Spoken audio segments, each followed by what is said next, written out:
Good morning. हम्म, क्या good क्या morning every होगा? വൺ. ആ ഇത് കേൾക്കാമല്ലോ അല്ലേ? ക്ലിയർ मॉर्निंग ആണല്ലോ? കേക്കാം സർ കേക്കാം. Okay okay, thank U. അപ്പം എല്ലാവരും സുഖമായിട്ടിരിക്കുന്നു എന്ന് വിശ്വസിക്കുന്നു. അഭിരാമാണ് സംസാരിക്കുന്നത്. അപ്പോൾ ആദ്യമായിട്ട് നമ്മുടെ കേരളത്തിന്റെ ദേശീയ പക്ഷി ഏതാണെന്ന് അറിയാമോ? ഒന്ന് പറയാമോ? നമ്മുടെ കേരളത്തിന്റെ ദേശീയ പക്ഷി. മലമുഴക്കി അല്ലേ sir? Correct correct madam, very good, thank you. മലമുഴകി വേഴാമ്പൽ, ദ ഗ്രേറ്റ് ഹോൺബിൽ, ഇതാണ് നമ്മുടെ കേരളത്തിന്റെ ദേശീയ പക്ഷി എന്ന് പറയുന്നത്. ഇവർക്കൊരു ഈ മലമുഴകി വേഴാമ്പൽ അവരുടെ ഒരു ലൈഫ് സ്റ്റൈൽ ഉണ്ട്, ഒരു ജീവിത രീതി. നമുക്ക് ഇന്ന് അതിനെ ബേസ് ചെയ്തിട്ട് നമുക്ക് ഒന്ന് സംസാരിക്കാം. ഈ മലമുഴകി വേഴാമ്പൽ നിങ്ങൾക്കൊരു കാര്യം അറിയാമോ? ഇവർ ഈ ഏകപത്നി വ്രതം അനുഷ്ഠിക്കുന്നവരാണ്. കാരണം അവരുടെ ജീവിതത്തിലുടനീളം, ജീവിത അവസാനം വരെയും അവർക്ക് ഒരേ ഒരു പാർട്ട്ണർ, ലൈഫ് പാർട്ട്ണർ മാത്രമേ കാണത്തുള്ളൂ.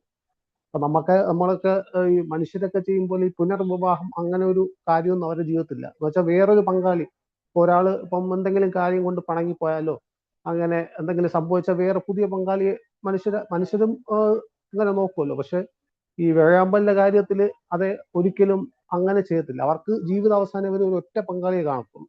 അപ്പൊ ഇതിന്റെ ഇടയ്ക്ക് വെച്ച് എന്ത് സംഭവിച്ചാലും പിന്നീട് അവർ ഒറ്റയ്ക്ക് തന്നെയാണ് ജീവിക്കുന്നത്. പക്ഷെ നമുക്ക് ശ്രദ്ധിക്കേണ്ടത്, ചെയ്യുന്ന അവരുടെ ഒരു ലൈഫ് സ്റ്റൈൽ ഉണ്ട്. കാരണം ഈ മെയിൽ ആൻഡ് ഫീമെയിൽ ആ മേറ്റിംഗ് സമയം കഴിഞ്ഞിട്ട് ഈ മുട്ടയിടാൻ സമയമാകുമ്പോൾ ഈ ഫീമെയിൽ ഹോൺബില്ലുണ്ട്. ഇത് ഏറ്റവും ഉയരമുള്ള ഒരു മരമുണ്ട്. ആ മരത്തിന്റെ ഒരു പൊത്ത് കണ്ടുപിടിച്ചിട്ട് ഈ പൊത്തിനകത്ത് ചെന്നിരിക്കും നമ്മുടെ ഫീമെയിൽ ഹോൺബിൽ. അപ്പൊ ഈ പുറത്തുള്ള മെയിൽ ഹോൺബിൽ ചെയ്യുന്നത് എന്തെന്ന് വെച്ചാൽ പുറത്തേക്ക് പോയി കുറച്ച് ചെളി, മരച്ചില്ല, മറ്റു കാര്യങ്ങളെല്ലാം കൊണ്ടുവന്ന് ഈ പൊത്ത് അടയ്ക്കും. പൂർണ്ണമായിട്ടും അടയ്ക്കും. അതിനിടയ്ക്ക് ഒരു ഹോൾ ഇടും. എന്തിനും? ഭക്ഷണം കൊടുക്കാനായിട്ട്. ഭക്ഷണം കൊടുക്കാനും കാറ്റും വായു എല്ലാം കിട്ടാനായിട്ട്, വെളിച്ചം കിട്ടാൻ വേണ്ടത് ചെറിയൊരു ഹോൾ കൊടുക്കും. ബാക്കിയെല്ലാം ഈ മൊത്തത്തിൽ അങ്ങ് അടയ്ക്കും.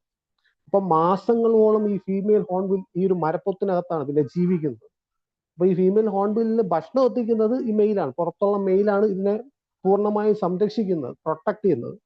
കാരണം ഭക്ഷണം സമയാസമയം അതിന് ഇഷ്ടമുള്ള, ഈ ഫീമെയിൽ ഹോൺബില്ലിന് ഇഷ്ടമുള്ള ഭക്ഷണം സമയാസമയം കൊണ്ടുകൊടുത്ത് അതിനെ പരിപാലിക്കുന്നത് ഈ മെയിൽ ഹോൺബില്ലാണ്. പക്ഷെ ഈ ഫീമെയിൽ ചെയ്യുന്നത് ഈ ഒരു മരപ്പൊത്തിനകത്ത് മാസങ്ങളോളം ഇരുന്ന് മുട്ടയിട്ട് ആ കുട്ടികൾ വളർന്ന് പറക്കാൻ പരുവമാവും വരെ, എന്നുവെച്ചാൽ കുട്ടികൾ പുറത്തേക്ക് വരാൻ എപ്പം യോഗ്യരാകുമോ അതുവരെ ഈ ഫീമെയിൽ ഹോൺബിൽ നമ്മൾ ഈ മരപ്പൊത്തിനകത്താണ് ഇരിക്കുന്നത്.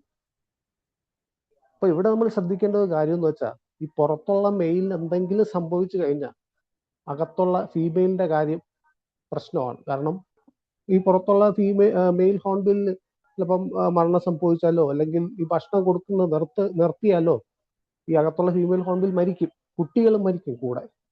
പക്ഷെ അവരുടെ ഒരു ലൈഫിൽ നടക്കുന്ന ഒരു രീതിയാണ് ഇത്. അവർ മേറ്റിംഗ് സമയത്ത് ഇങ്ങനെയാണ്, മാസങ്ങളോളം അവർ ഈ മരപ്പൊത്തിനകത്തിരിക്കും. മെയിലാണ് പുറത്തുനിന്ന് ഭക്ഷണം കൊണ്ടുവന്ന് ഈ ഫീമെയിലിന് കൊടുക്കുന്നത്. ഇവിടെ നമ്മൾ നോക്കുമ്പോൾ നമ്മുടെ ജീവിതത്തിലും നമുക്കും ഇതുപോലെ എന്താ പറയാൻ പല കാര്യങ്ങളും നടക്കാറ്. ഇവിടെ ഇപ്പം പ്രകൃതി പറഞ്ഞ കാര്യമുണ്ട്, കമ്മിറ്റ്മെന്റ്, അർപ്പണബോധം. ഇപ്പൊ ഈ നമ്മുടെ ഹോൺബിലിന്റെ കേസ് നോക്കിയാൽ നമുക്കറിയാം, ഇവിടെ അർപ്പണബോധമാണ്, അവരുടെ കമ്മിറ്റ്മെന്റ് ആണ് ഇവിടെ കാണിക്കുന്നത്. കാരണം അവരുടെ ആ ജീവിതത്തിൽ ഒരു മംഗളകരമായ ഐശ്വര്യമായ ഒരു കാര്യം നടക്കാൻ പോകുന്നു. അപ്പൊ അതിനു വേണ്ടി അവർ തയ്യാറെടുക്കുന്നതാണ്. അപ്പൊ നമുക്ക് എത്ര പേർക്ക് ഈ കമ്മിറ്റ്മെന്റ് ഉണ്ട് എന്നുള്ളത് നമ്മൾ ആലോചിക്കേണ്ടിയിരിക്കുന്നു. കാരണം നമ്മൾ മനുഷ്യർ എപ്പോഴും ചിന്തിക്കുന്ന കാര്യം കഷ്ടപ്പാടില്ലാതെ ജീവിക്കുക, അതുപോലെ പെട്ടെന്ന് റിസൾട്ട് കിട്ടുക, നമുക്ക് നിരാശ വരാൻ പാടില്ല, സ്ട്രഗിൾസ് ഒന്നും ജീവിതത്തിൽ ഉണ്ടാവാൻ പാടില്ല എന്നൊക്കെ ചിന്തിച്ച് ജീവിക്കുകയാണ്. അപ്പൊ നമ്മൾ ചിന്തിക്കുക, അപ്പം ഇവരുടെ ഈ കാര്യം ഒന്ന് ചിന്തിക്കുക, ഇവരുടെ ജീവിത രീതി. കാരണം നമുക്ക് ഈ ഫീമെയിലും മെയിൽ ഹോൺബിൽ എങ്ങനെ റെപ്രസെന്റ് ചെയ്യുന്നു എന്ന് നോക്കാം. ഈ ഫീമെയിൽ ഹോൺബിലിനെ നമ്മളായിട്ട് റെപ്രസെന്റ് ചെയ്യുക, നമ്മളാണ് ഇതിന്റെ ഒരു മരപ്പൊത്തിനകത്ത് വേറെ ഒന്നും ഇല്ലാതെ ഇരിക്കുക. കാരണം മാസങ്ങളോളം തയ്യാറെടുക്കുക എന്നുള്ള രീതിയിൽ നമ്മളൊരു മാറ്റത്തിനായിട്ട് തയ്യാറെടുക്കും. ഈ മെയിൽ ഹോൺബിൽ, പുറത്തുള്ള മെയിൽ ഹോൺബിലിനെ റെപ്രസെന്റ് ചെയ്യുന്നത് നമ്മളെ ചുറ്റുപാടുമുള്ള ആൾക്കാരാണ്, നമ്മളെ സറൗണ്ടിങ് പീപ്പിൾ എന്ന് പറയും. നമ്മളെ ചുറ്റുപാടും അത് നമ്മളെ സപ്പോർട്ട് ചെയ്യുന്നവരാണെങ്കിൽ ഈ ഫീമെയിൽ ഹോൺബിലിനെ പോലെ നമുക്ക് എന്താ പറയാ സമയാസമയം സപ്പോർട്ട്, അത് മുന്നോട്ട് പോകാനുള്ള ശക്തി. പക്ഷെ തിരിച്ച് സംഭവിക്കാം. എങ്ങനെയാണ്? നമ്മളെ സപ്പോർട്ട് ചെയ്യാത്ത വ്യക്തികളാണെങ്കിലും, ഇപ്പൊ നമ്മൾ തോൽക്കണം എന്ന് ആഗ്രഹിക്കുന്നവർ അല്ലെങ്കിൽ നമ്മൾ നല്ല രീതിയിൽ പോകണമെന്ന് ആഗ്രഹിക്കാത്തവർ ഒക്കെ ഉണ്ടെങ്കിൽ തിരിച്ച് സംഭവിക്കാം. നേരത്തെ പറഞ്ഞ പോലെ തന്നെയാണ്, ഈ ഫീമെയിൽ ഹോൺബിലിന് ഭക്ഷണം കിട്ടിയില്ലെങ്കിൽ അത് മരിച്ചു പോകും. അപ്പൊ നമ്മളെ കാര്യത്തിലും നമ്മൾക്കും സ്ഥിരമായ മാറ്റത്തിന് ഒരു താൽക്കാലിക ഒറ്റപ്പെടൽ അത്യാവശ്യമാണ്. സ്ഥിരമായ മാറ്റത്തിന് ഒരു താൽക്കാലിക ഒറ്റപ്പെടൽ, അതിന്റെ കൂടെ നല്ലൊരു പിന്തുണയും അത്യാവശ്യമാണ്. കാരണം നമുക്കറിയാം നമ്മുടെ സൗഹൃദ വലയം, നമുക്ക് എല്ലാവർക്കും സൗഹൃദങ്ങളുണ്ട്, മറ്റു ബന്ധങ്ങളുണ്ട്. പക്ഷെ അതൊക്കെ നോക്കുകയാണെങ്കിൽ ഈ ഉള്ള നമ്മുടെ ഫ്രണ്ട് സർക്കിളിൽ അല്ലെങ്കിൽ നമ്മുടെ കോണ്ടാക്ട് സർക്കിളിൽ എത്ര പേരാണ് നമ്മളെ സപ്പോർട്ട് ചെയ്ത് നമ്മളെ കൂടെ ഉള്ളത് മുന്നോട്ട് പോകാനായിട്ട്? അത് നമ്മൾ ചിന്തിച്ചിട്ടുണ്ടോ? അല്ലെങ്കിൽ ഒരു അവലോകനം നടത്തിയിട്ടുണ്ടോ? നമ്മുടെ കൂടെ ഉള്ളവർ എത്ര പേരാണ് നമ്മളെ സപ്പോർട്ട് ചെയ്യുന്നത്, എത്ര പേരാണ് നമ്മളെ കൂടെ ഉള്ളത്? ഈ ഫീമെയിൽ ഹോൺബിലിന്റെ കേസ് തന്നെ എടുത്തു നോക്കും. ഇപ്പം പുറത്തുള്ള മെയിൽ ഹോൺബിൽ ഉണ്ടല്ലോ, അത് നേരെ തിരിച്ച് സ്വഭാവമുള്ള ആൾക്കാരാണ്. ഇപ്പം അതിനകത്തിരുത്തിയിട്ട് അത് അതിന്റെ പാട്ടിന് പോയാലുള്ള കാര്യം ഒന്ന് ആലോചിച്ചു. അതുപോലെ തന്നെയാണ് ഇപ്പം ഏതൊരു ജീവജാലങ്ങളുടെ ജീവിതം എടുത്തു നോക്കി അവർക്കെല്ലാം ഇതുപോലെ ഒരു ലൈഫ് പ്രോസസ് കാണും. അപ്പോൾ അതിൽ നിന്ന് വ്യക്തമാകുന്നത് നമുക്കൊരിക്കലും ഒന്നും സാക്രിഫൈസ് ചെയ്യാതെ ജീവിതത്തിൽ ഒന്നും എത്താൻ പറ്റത്തില്ല. നമ്മൾ ചിന്തിക്കുന്നതൊക്കെ അങ്ങനെ, മനുഷ്യർ ചിന്തിക്കുന്നത് ഒരു സാക്രിഫൈസ് നടത്താതെ ജീവിതത്തിൽ മുന്നോട്ട് പോകണം എന്ന് വെച്ചാൽ നിരാശയില്ലാതെ, തോൽവികളില്ലാതെ മുന്നോട്ട് പോകണം എന്നൊക്കെയാണ്. അതൊന്നും സാധ്യമല്ല. അപ്പം ജീവിതത്തിൽ എന്തിനും ഒരു സാക്രിഫൈസ് അത്യാവശ്യമാണ്. കാരണം നമുക്കറിയാം നമ്മുടെ ബന്ധങ്ങൾ നോക്കുകയാണെങ്കിൽ അതിൽ വിള്ളലുകൾ ഉണ്ടാവാം. അപ്പൊ അവിടെയൊക്കെ ഉള്ള ഒരു പ്രശ്നം എന്ന് പറഞ്ഞാൽ സ്നേഹമല്ല. സ്നേഹം ഒരു കാരണമാണ്, പക്ഷെ മെയിനായിട്ടും ക്ഷമയും കമ്മിറ്റ്മെന്റുമാണ്. ക്ഷമയും അർപ്പണബോധവും ഇല്ലാത്തതാണ് മിക്ക ബന്ധങ്ങളിലും വിള്ളൽ വീഴാനുള്ള കാരണം ഈ പറയും പോലെ നമ്മുടെ ഫീമെയിൽ ഹോൺബിലിനെ പോലെ മാസങ്ങളോളം ഒരു കാര്യം മാറ്റത്തിന് വേണ്ടി പ്രയത്നിക്കാനും അതിനെ പിന്തുണയ്ക്കാനും ഒരാളുണ്ടാവുമ്പോഴാണ് അല്ലേ നമ്മുടെ ജീവിതത്തിൽ കുറച്ചുകൂടെ നമുക്ക് മുന്നോട്ട് പോകാനും ഒരു ആത്മവിശ്വാസമൊക്കെ ലഭിക്കുന്നത്. പ്രകൃതി പറയുന്ന ഒരു കാര്യം എന്ന് പറഞ്ഞാൽ രണ്ട് ശക്തികളുടെ പൂർണ്ണ അർപ്പണബോധം കൊണ്ടാണ് വലിയ വലിയ കാര്യങ്ങൾ നടക്കുന്നതെന്നാണ്. അത് ഒന്ന് നമ്മുടെ ഉള്ളിൽ നിന്നുള്ള കഠിനാധ്വാനം, അതാണ് ഈ ഫീമെയിൽ ഹോൺബിലിനെ സൂചിപ്പിക്കുന്നത്, നമ്മുടെ ഉള്ളിൽ നിന്നുള്ള കഠിനാധ്വാനം. രണ്ടാമത്തത് നമുക്ക് ലഭിക്കുന്ന പൂർണ്ണ പിന്തുണ, ഫുൾ സപ്പോർട്ട് നമുക്ക് ലഭിക്കുന്ന പൂർണ്ണ പിന്തുണയാണ്. A relationship without sacrifice is just A hobby എന്നാണ്. എന്നുവെച്ചാൽ ഒരു സാക്രിഫൈസ് ഇല്ലാത്ത ഒരു റിലേഷൻഷിപ്പ്, ബന്ധം ഉണ്ടെങ്കിൽ അത് ജസ്റ്റ് ഹോബി ആയിട്ടാണ് കൺസിഡർ ചെയ്യുന്നത്. അതാണ് നമുക്ക് അത് വീണ്ടും പരാജയപ്പെടാനുള്ള കാരണമായിട്ട് കൂടുതലും പറഞ്ഞത്. അതുപോലെ തന്നെ നമ്മൾ ജീവിതത്തിൽ എപ്പോഴൊക്കെ വലിയ വലിയ കാര്യങ്ങൾ ചെയ്യാൻ ഇറങ്ങുമ്പോഴും ഡിസ്ട്രാക്ഷൻസ് ഉണ്ടാവും ലൈഫിൽ. എന്നുവെച്ചാൽ ഒബ്സ്റ്റക്കിൾസ് ഉണ്ടാവും, ഉറപ്പായിട്ടും ഉണ്ടാവും. നിങ്ങളിപ്പം ഒരു കാര്യം ഞാൻ ചെയ്യാൻ ഇറങ്ങുകയാണ്, അപ്പൊ തടസ്സങ്ങളും ഇല്ലാതെ മുന്നോട്ട് പോകണം എന്ന് ആഗ്രഹിച്ചാൽ അത് പ്രാക്ടിക്കൽ ആണെന്ന് നമുക്ക് പറയാൻ പറ്റത്തില്ല. ജീവിതത്തിൽ എപ്പോഴും തടസ്സങ്ങൾ ഉണ്ടാവും. അത് ചിലപ്പം പ്ലഷറായിട്ടായിരിക്കും, നമുക്ക് പ്ലഷറായിട്ട് സന്തോഷം തോന്നുന്ന കാര്യങ്ങളായിരിക്കാം, കംഫേർട്ടായിരിക്കാം, നമ്മുടെ പേടിയായിരിക്കാം. അപ്പൊ നമ്മളൊരു ലക്ഷ്യം തിരഞ്ഞെടുത്തിട്ടുണ്ടെങ്കിൽ അതിന് ഈ പറഞ്ഞ പോലെ മാസങ്ങളോളം അതിലേക്ക് മാത്രം ഫോക്കസ് ചെയ്ത് പ്രവർത്തിക്കേണ്ടതുണ്ട്. ഇതിനിടയ്ക്ക് ഡിസ്ട്രാക്ഷൻസ് വരും, ഒരുപാട് വരും. ചിലപ്പോൾ ഡിസ്ട്രാക്ഷൻസ് കാണുമ്പോൾ നമുക്ക് തോന്നും നമ്മുടെ ലക്ഷ്യം എന്നൊക്കെ പറഞ്ഞാൽ ഭയങ്കര വലുതാണ്, അത് നമുക്ക് അച്ചീവ് ചെയ്യാൻ ഭയങ്കര പാടായിരിക്കും. അതുകൊണ്ട് നമുക്ക് ഡിസ്ട്രാക്ഷൻസ് പിറകെയാണ് പോകുന്നത്. നമുക്കറിയാം, നമ്മൾ മൊബൈൽ സ്ക്രോൾ ചെയ്യുന്ന നമ്മൾ മൊബൈൽ അഡിക്ഷനൊക്കെ ഉള്ള ആൾക്കാരാണ്. അപ്പം കൂടുതലും എന്തെങ്കിലും പ്രശ്നം വരുമ്പോൾ നമ്മൾ ആദ്യം എടുക്കുന്നത് എന്താണ്? മൊബൈലാണ്. മൊബൈലെടുത്ത് സ്ക്രോൾ ചെയ്ത് സമയം അങ്ങ് പൊയ്ക്കൊണ്ടിരിക്കും. പക്ഷെ അതുകൊണ്ട് എന്തെങ്കിലും പ്രയോജനമുണ്ട്? നമ്മളൊരു ഗോൾ ഫിക്സ് ചെയ്തു, അതിനുവേണ്ടി പ്രവർത്തിച്ചു തുടങ്ങി, പിന്നീട് ഡിസ്ട്രാക്ഷൻസ് വന്ന് നമ്മൾ അതിലേക്ക് തിരിയുമ്പോൾ എന്താണ് സംഭവിക്കുന്നത്? നമ്മുടെ ആ ലക്ഷ്യം അവിടെ മുടങ്ങി പോവുകയാണ്, അല്ലെങ്കിൽ നശിച്ചു പോവുകയാണ് ചെയ്യുന്നത്. അപ്പോൾ ഡിസ്ട്രാക്ഷൻസ് ഉണ്ടാവും ലൈഫിൽ. എപ്പോൾ നമ്മൾ വലിയ വലിയ കാര്യങ്ങൾ ചെയ്യാൻ, നമ്മൾ ഈ കാണുന്ന വലിയ വലിയ ആൾക്കാരില്ലേ, ബിസിനസ്സുകാരൊക്കെ ഉണ്ടല്ലോ നമ്മൾ അവരെല്ലാം ഈ ഒരു കമ്മിറ്റ്മെന്റ്, അർപ്പണബോധം ഉള്ളവരാണ്. ഈ വാക്ക് കേട്ടിട്ടുണ്ട്, എല്ലാവരും കേട്ടിട്ടുണ്ടായിരിക്കും, അർപ്പണബോധം. അപ്പൊ അതിൻ്റെതായ പ്രാധാന്യമുണ്ട്. നമ്മൾ ഈ കാണുന്ന ഇപ്പൊ യൂസഫ് അലി സാറായാലും ബാക്കി ഏതൊരു ബിസിനസ്സുകാരനെ എടുത്താലും അവർ കറക്റ്റ് ആറ്റിറ്റ്യൂഡോടാണ്. കാരണം അവർ ആദ്യമേ വിജയിച്ചു വന്ന ആൾക്കാരല്ല, അവർ ഇന്ന് തുടങ്ങി നാളെ വിജയിച്ച് വന്ന ആൾക്കാരല്ല. അങ്ങനെയാണെങ്കിൽ എല്ലാവർക്കും തുടങ്ങാമല്ലോ, ഇന്ന് തുടങ്ങാം, നാളെ വിജയിക്കാം. അങ്ങനെ വന്നവരല്ല. അവരും ഈ പോലെ സാക്രിഫൈസ്, ജീവിതത്തിൽ പലരും പല കാര്യങ്ങളും ത്യാഗം ചെയ്തും ഇതുപോലെ അർപ്പണബോധത്തോടെ പ്രവർത്തിച്ചു. അവരുടെ ജീവിതത്തിൽ അപ്പ് ആൻഡ് ഡൗൺസ് ഉണ്ടായിട്ടുണ്ട്. ഡൗൺസ് വളരെയധികം ആ തുടക്കത്തിലൊക്കെ ഉണ്ടായിട്ടുണ്ട്. ബട്ട് അവർ ഈ പറയും പോലെ അർപ്പണബോധത്തോടെ ഞാൻ ഈ ലക്ഷ്യത്തിലേക്ക് എത്തും എന്നൊരു വാശിയോടുകൂടി ജീവിച്ച ആൾക്കാരാണ്. അതുകൊണ്ടാണ് ഇന്ന് അവർ ആ നിലയിൽ എത്തിയിരിക്കുന്നത്.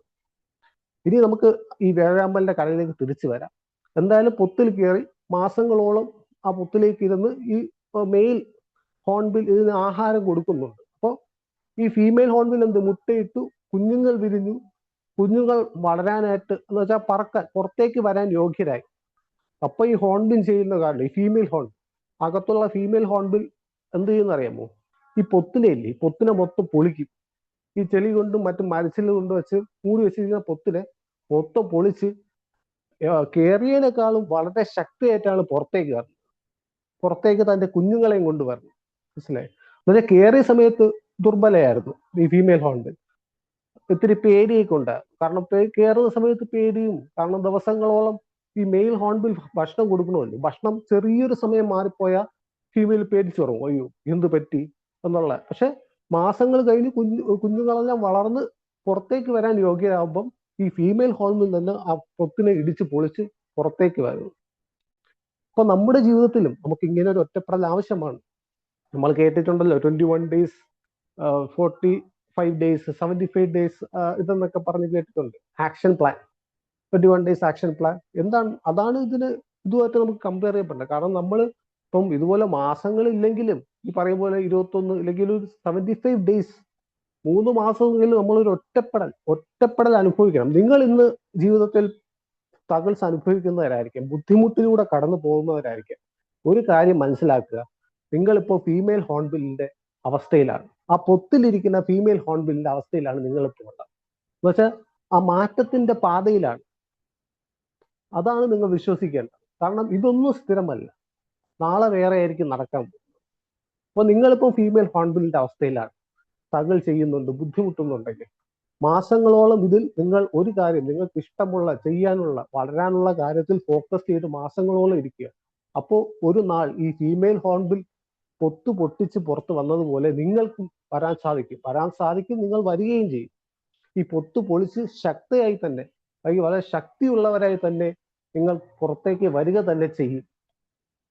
അത് പ്രകൃതിയുടെ നിയമമാണ്. നമ്മൾ അർപ്പണബോധത്തോടെ ഒരു കാര്യം ചെയ്യുന്നുണ്ടെങ്കിൽ അത് നമ്മുടെ ഉള്ളിൽ നിന്നുള്ള കഠിനാധ്വാനം, അതുപോലെ നമുക്ക് കിട്ടുന്ന പിന്തുണ, അത് ഒരു പ്രധാനപ്പെട്ട കാര്യമാണ്. പിന്തുണ, നമ്മളെ circle, social circle, friend circle, അത് വളരെ കെയർഫുൾ ആയിട്ട് സെലക്ട് ചെയ്യണം. നമ്മുടെ കൂടെ നിൽക്കുന്നത് ആരൊക്കെയെന്ന് നമ്മൾ അറിഞ്ഞിരിക്കണം. പക്ഷെ നമുക്ക് സപ്പോർട്ട് കിട്ടുന്ന ആൾക്കാരായിരിക്കും. അല്ലാതെ ഇപ്പോൾ നമ്മളൊരു കാര്യം ചെയ്യുമ്പോൾ, അല്ലെങ്കിൽ 3 മാസത്തേക്ക് നമ്മൾ ഒരു കാര്യത്തിൽ തന്നെ ഫോക്കസ് ചെയ്യുമ്പോൾ പലരും കാണും, ഇത് ചെയ്യാൻ പറ്റത്തില്ല, ഇതിലൊന്നും പോലെ, വെറുതെ എന്തിനാണ്, ജോലിക്ക് പോയാൽ പോലെ, അല്ലെങ്കിൽ നേരത്തെ ചെയ്തുകൊണ്ടുന്ന കാര്യം തന്നെ ചെയ്ത പോലെ, എന്തിനാണ് വെറുതെ ഈ ആവശ്യമില്ലാത്ത. അവരെല്ലാം മാറ്റി നിർത്തുക. അങ്ങനെയുള്ളവരെന്നും മാറ്റി നിർത്തുക, കൂടെ നിർത്തരുത്. നമുക്ക് പോസിറ്റീവായിട്ട് തോന്നുന്നു, നമുക്ക് മുന്നോട്ട് പോകാനുള്ള ഊർജം തരുന്ന ആൾക്കാരെ സെലക്ട് ചെയ്യുക. പിന്നെ നമ്മളെ ഉള്ളിൽ നിന്നുള്ള കഠിനാധ്വാനം അത് കൊണ്ടുവരിക. കഠിനാധ്വാനം മസ്റ്റാണ്. കാരണം കഠിനാധ്വാനവും സ്മാർട്ട് വർക്ക് എന്നൊക്കെ പറയും. നമുക്ക് സ്മാർട്ട് വർക്ക്, ഇന്നത്തെ കാലത്ത് സ്മാർട്ട് വർക്കും വരുന്നുണ്ട്. സ്മാർട്ട് വർക്കിന്റെ കൂടെ ഹാർഡ് വർക്ക് രണ്ടും കൂടെ ചേർന്ന്. കാരണം ജീവിതത്തിൽ ത്യാഗം ചെയ്യാതെ ഒന്നും നടക്കത്തില്ല. സാക്രിഫൈസ് ചെയ്യണം. നമ്മുടെ ഈ പറയും പോലെ കുറെ എന്റർടൈൻമെന്റ് കാണും, മൊബൈൽ ഫോണ്, അതുപോലെ സിനിമ കാണുന്നത്, കൂട്ടുകാരൊത്ത് കറങ്ങാൻ പോകുന്നത്, ഫങ്ഷൻസിനൊക്കെ പോകുന്നത്. മിക്കപ്പോഴും നമ്മൾ ഫങ്ഷൻസും മറ്റു കാര്യത്തിലും ഒന്നും പോകണ്ട, ഒന്നും വേണ്ട എന്നൊന്നും ഞാൻ പറയുന്നില്ല. എല്ലാം വേണം, പക്ഷെ നമ്മൾ ലിമിറ്റ് ചെയ്യണം, ഭയങ്കരമായിട്ട് ലിമിറ്റ് ചെയ്യണം. അവിടെ സാക്രിഫൈസ് മസ്റ്റായിട്ട് ചെയ്യണം. ചിലപ്പം എന്റർടൈൻമെന്റ് കുറയ്ക്കേണ്ടി വരും. ഫങ്ഷൻസ് ഒന്നും അങ്ങനെ അധികം പോകാതിരിക്കാനും, കൂട്ടുകാരത്തൊന്നും നിങ്ങൾ കൂടുതൽ ജീവിതകാലം മൊത്തം ഇങ്ങനെ ചെയ്യുന്നൊന്നല്ല. ഈ ഹോൺബിൽ ലൈഫ് സ്റ്റൈൽ പോലെ കുറച്ച് മാസത്തേക്ക് നമ്മൾ ചെയ്യേണ്ട കാര്യത്തിൽ മാത്രം ഫോക്കസ് ചെയ്യുക. നമ്മൾ ഏതിനാണോ വളരുന്നത് അതിലേക്ക് മാത്രം ഫോക്കസ് ചെയ്യും. ബാക്കിയുള്ള കാര്യങ്ങൾ സാക്രിഫൈസ് ചെയ്യും. ഒരു 3 മാസത്തേക്കെങ്കിലും ചെയ്യും. എങ്കിൽ നിങ്ങളുടെ ജീവിതത്തിൽ മാറ്റം ഉറപ്പായിട്ടും വരും എന്ന കാര്യം എനിക്ക് ഉറപ്പാണ്. ജീവിതത്തിൽ മാറ്റം എന്തായാലും വരും. പക്ഷേ ഈ സ്ഥിരമായ മാറ്റത്തിന് ഒരു താൽക്കാലിക ഒറ്റപ്പെടൽ അനിവാര്യമാണ്. അതാണ് വേണ്ടത്. അതുപോലെ തന്നെയാണ് ഫോക്കസ്. നമ്മൾ ജീവിതത്തിൽ ഒരു കാര്യം ചെയ്യുക, ഒരു ലക്ഷ്യത്തിലേക്ക് തിരിക്കുമ്പോൾ ഡിസ്ട്രാക്ഷൻസ് ഒരുപാട് ഉണ്ടാവും. നമ്മളെ ഫ്രണ്ട്സ് ചിലപ്പോൾ നമ്മളെ ഇന്ന കാര്യത്തിൽ വിളിക്കും, നമുക്കൊന്ന് കറങ്ങാൻ പോവാം, വരൂ ഒന്ന് കറങ്ങാൻ പോവാം, അല്ലെങ്കിൽ സിനിമ കാണാൻ പോവാം എന്നൊക്കെ പറഞ്ഞ് വിളിക്കും. പക്ഷെ ഡിസ്ട്രാക്റ്റഡ് ആവാതെ ഒരിക്കലും നമ്മൾ അതിന് അവർ വിളിച്ച് അതിലേക്ക് പോവുകയാണെങ്കിൽ ഓർത്തോളൂ, പിന്നെ തിരികെ വരിക എന്ന് പറയുന്നത് ബുദ്ധിമുട്ടായ കാര്യമാണ്. എല്ലാം ആവാം, ഈ പറയും പോലെ ഒരു 2-3 മാസം ഇതിന്റെ പിറകെ ഇതിനു വേണ്ടി പ്രയത്നിച്ച് ഒരു റിസൾട്ട് കണ്ടതിന് ശേഷം നിങ്ങൾക്കാവാം. ഇപ്പൊ എല്ലാവർക്കും, നമുക്ക് ഇവിടെയുള്ള എല്ലാവർക്കും മാറ്റം അനിവാര്യമാണ്, മാറാൻ സാധിക്കും. ഇതുപോലെ താൽക്കാലിക ഒറ്റപ്പെടലിലൂടെ സ്ഥിരമായ മാറ്റം എല്ലാവർക്കും കൊണ്ടുവരാൻ സാധിക്കട്ടെ എന്ന് ആത്മാർത്ഥമായി ആഗ്രഹിച്ചുകൊണ്ട് എല്ലാവർക്കും നന്ദി.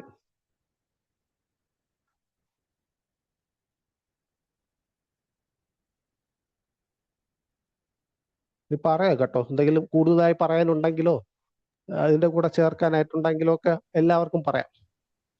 താങ്ക് യു സാർ, നല്ല ക്ലാസ് ആയിരുന്നു. Okay, thank you. ഒരുപാട് സത്യങ്ങൾ കിട്ടിട്ടോ. Okay, thank you ma'am. കുറച്ച് സത്യങ്ങളുണ്ട്, നല്ലായിരുന്നു. ഒരുപാട് ചിന്തിക്കാനുണ്ട്, ഒരുപാട് മനസ്സിലാക്കാനും ഒക്കെ ഉണ്ട്. Thank you sir. Thank you മാം.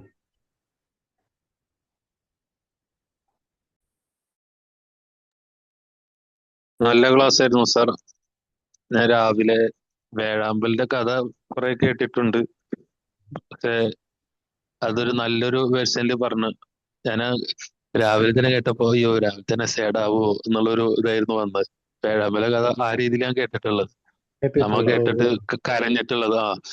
അങ്ങനെ കഥ കേട്ട് കുറെ നമ്മൾ കരയുന്ന രീതിയിലാണ്. അപ്പൊ ഞാൻ രാവിലെ തന്നെ കരയേണ്ടി വരുമോ എന്നുള്ളൊരു ടെൻഷനായിരുന്നു. പക്ഷെ സാറ് പറഞ്ഞു വന്നിട്ട് നല്ലൊരു മോട്ടിവേഷൻ ആയിരുന്നു. സത്യം പറഞ്ഞാല് നമ്മളുടെ കാര്യങ്ങളിലേക്ക് ഫോക്കസ് ചെയ്താൽ തീർച്ചയായും റിസൾട്ട് കിട്ടും എന്നുള്ള നല്ലൊരു കോൺഫിഡൻസ് കിട്ടി. ക്ലാസ് ഒരു രക്ഷയില്ല, അടിപൊളിയായിരുന്നു, സൂപ്പർ, എല്ലാം കൊണ്ടും അടിപൊളി. Thank you professor. Abhiram sir നല്ല ക്ലാസ് ആയിരുന്നു. അതുപോലെ തന്നെ ഈ ക്ലാസ് കേട്ടപ്പോഴേ നമ്മുടെ വേഴാമ്പലിനെ കുറിച്ചുള്ള ഒരു പാട്ടില്ലേ, അത് ഓർമ്മ വന്നേ. പഴയൊരു സോങ്, വേഴാമ്പൽ കേഴും. ആ പാട്ട് കേട്ട് ഞാൻ അതിനുശേഷമാണ് ഈ സ്റ്റോറീനെ കുറിച്ച് അറിഞ്ഞത് കേട്ടോ. കുറച്ച് അറിയാനായ സമയത്ത് ആ പാട്ട് എന്തുകൊണ്ടാണ് അവിടെ ആ വേഴാമ്പലിനെ ചെയ്ത് ആ ഒരു ഇത് നോക്കിയപ്പോഴും അതെനിക്ക് ഒരാളന്ന് പറഞ്ഞു തന്നതാ, ഈ വേഴാമ്പലിന് ഇന്ന പ്രത്യേകതകൾ ഉണ്ട് എന്നുള്ളത്. അപ്പോൾ പിന്നെ അതിനോടൊരു ഭയങ്കര ഒരു ഇഷ്ടം തോന്നായിരുന്നു, ആ പക്ഷിയോട്. എനിക്കും അങ്ങനെയായിരുന്നു. കാരണം ഞാനും ഈ ഇടയ്ക്ക് ഈ കഥ അറിഞ്ഞപ്പോ എനിക്ക് കുറെ കൂടെ ഇഷ്ടം തോന്നി ഈ പക്ഷിയോട്. ഇങ്ങനെയാണല്ലോ എന്ന്. കാരണം ഏകപത്നി എന്നൊക്കെ പറയുമ്പം ഭയങ്കര അത് വലിയൊരു കമ്മിറ്റ്മെന്റ്. അതെ അതെ അതെ അതെ. അപ്പോഴത്രയ്ക്കൊരു നല്ലൊരു ഇത്, അതിപ്പോ ഞാൻ അങ്ങനെ വിചാരിച്ചിട്ടുണ്ട്. അപ്പൊ അത്രയും നല്ലൊരു തീമൊക്കെ വെച്ചിട്ടുള്ള നമ്മളെ ഔദ്യോഗിക പക്ഷിയും കൂടിയാണല്ലോ.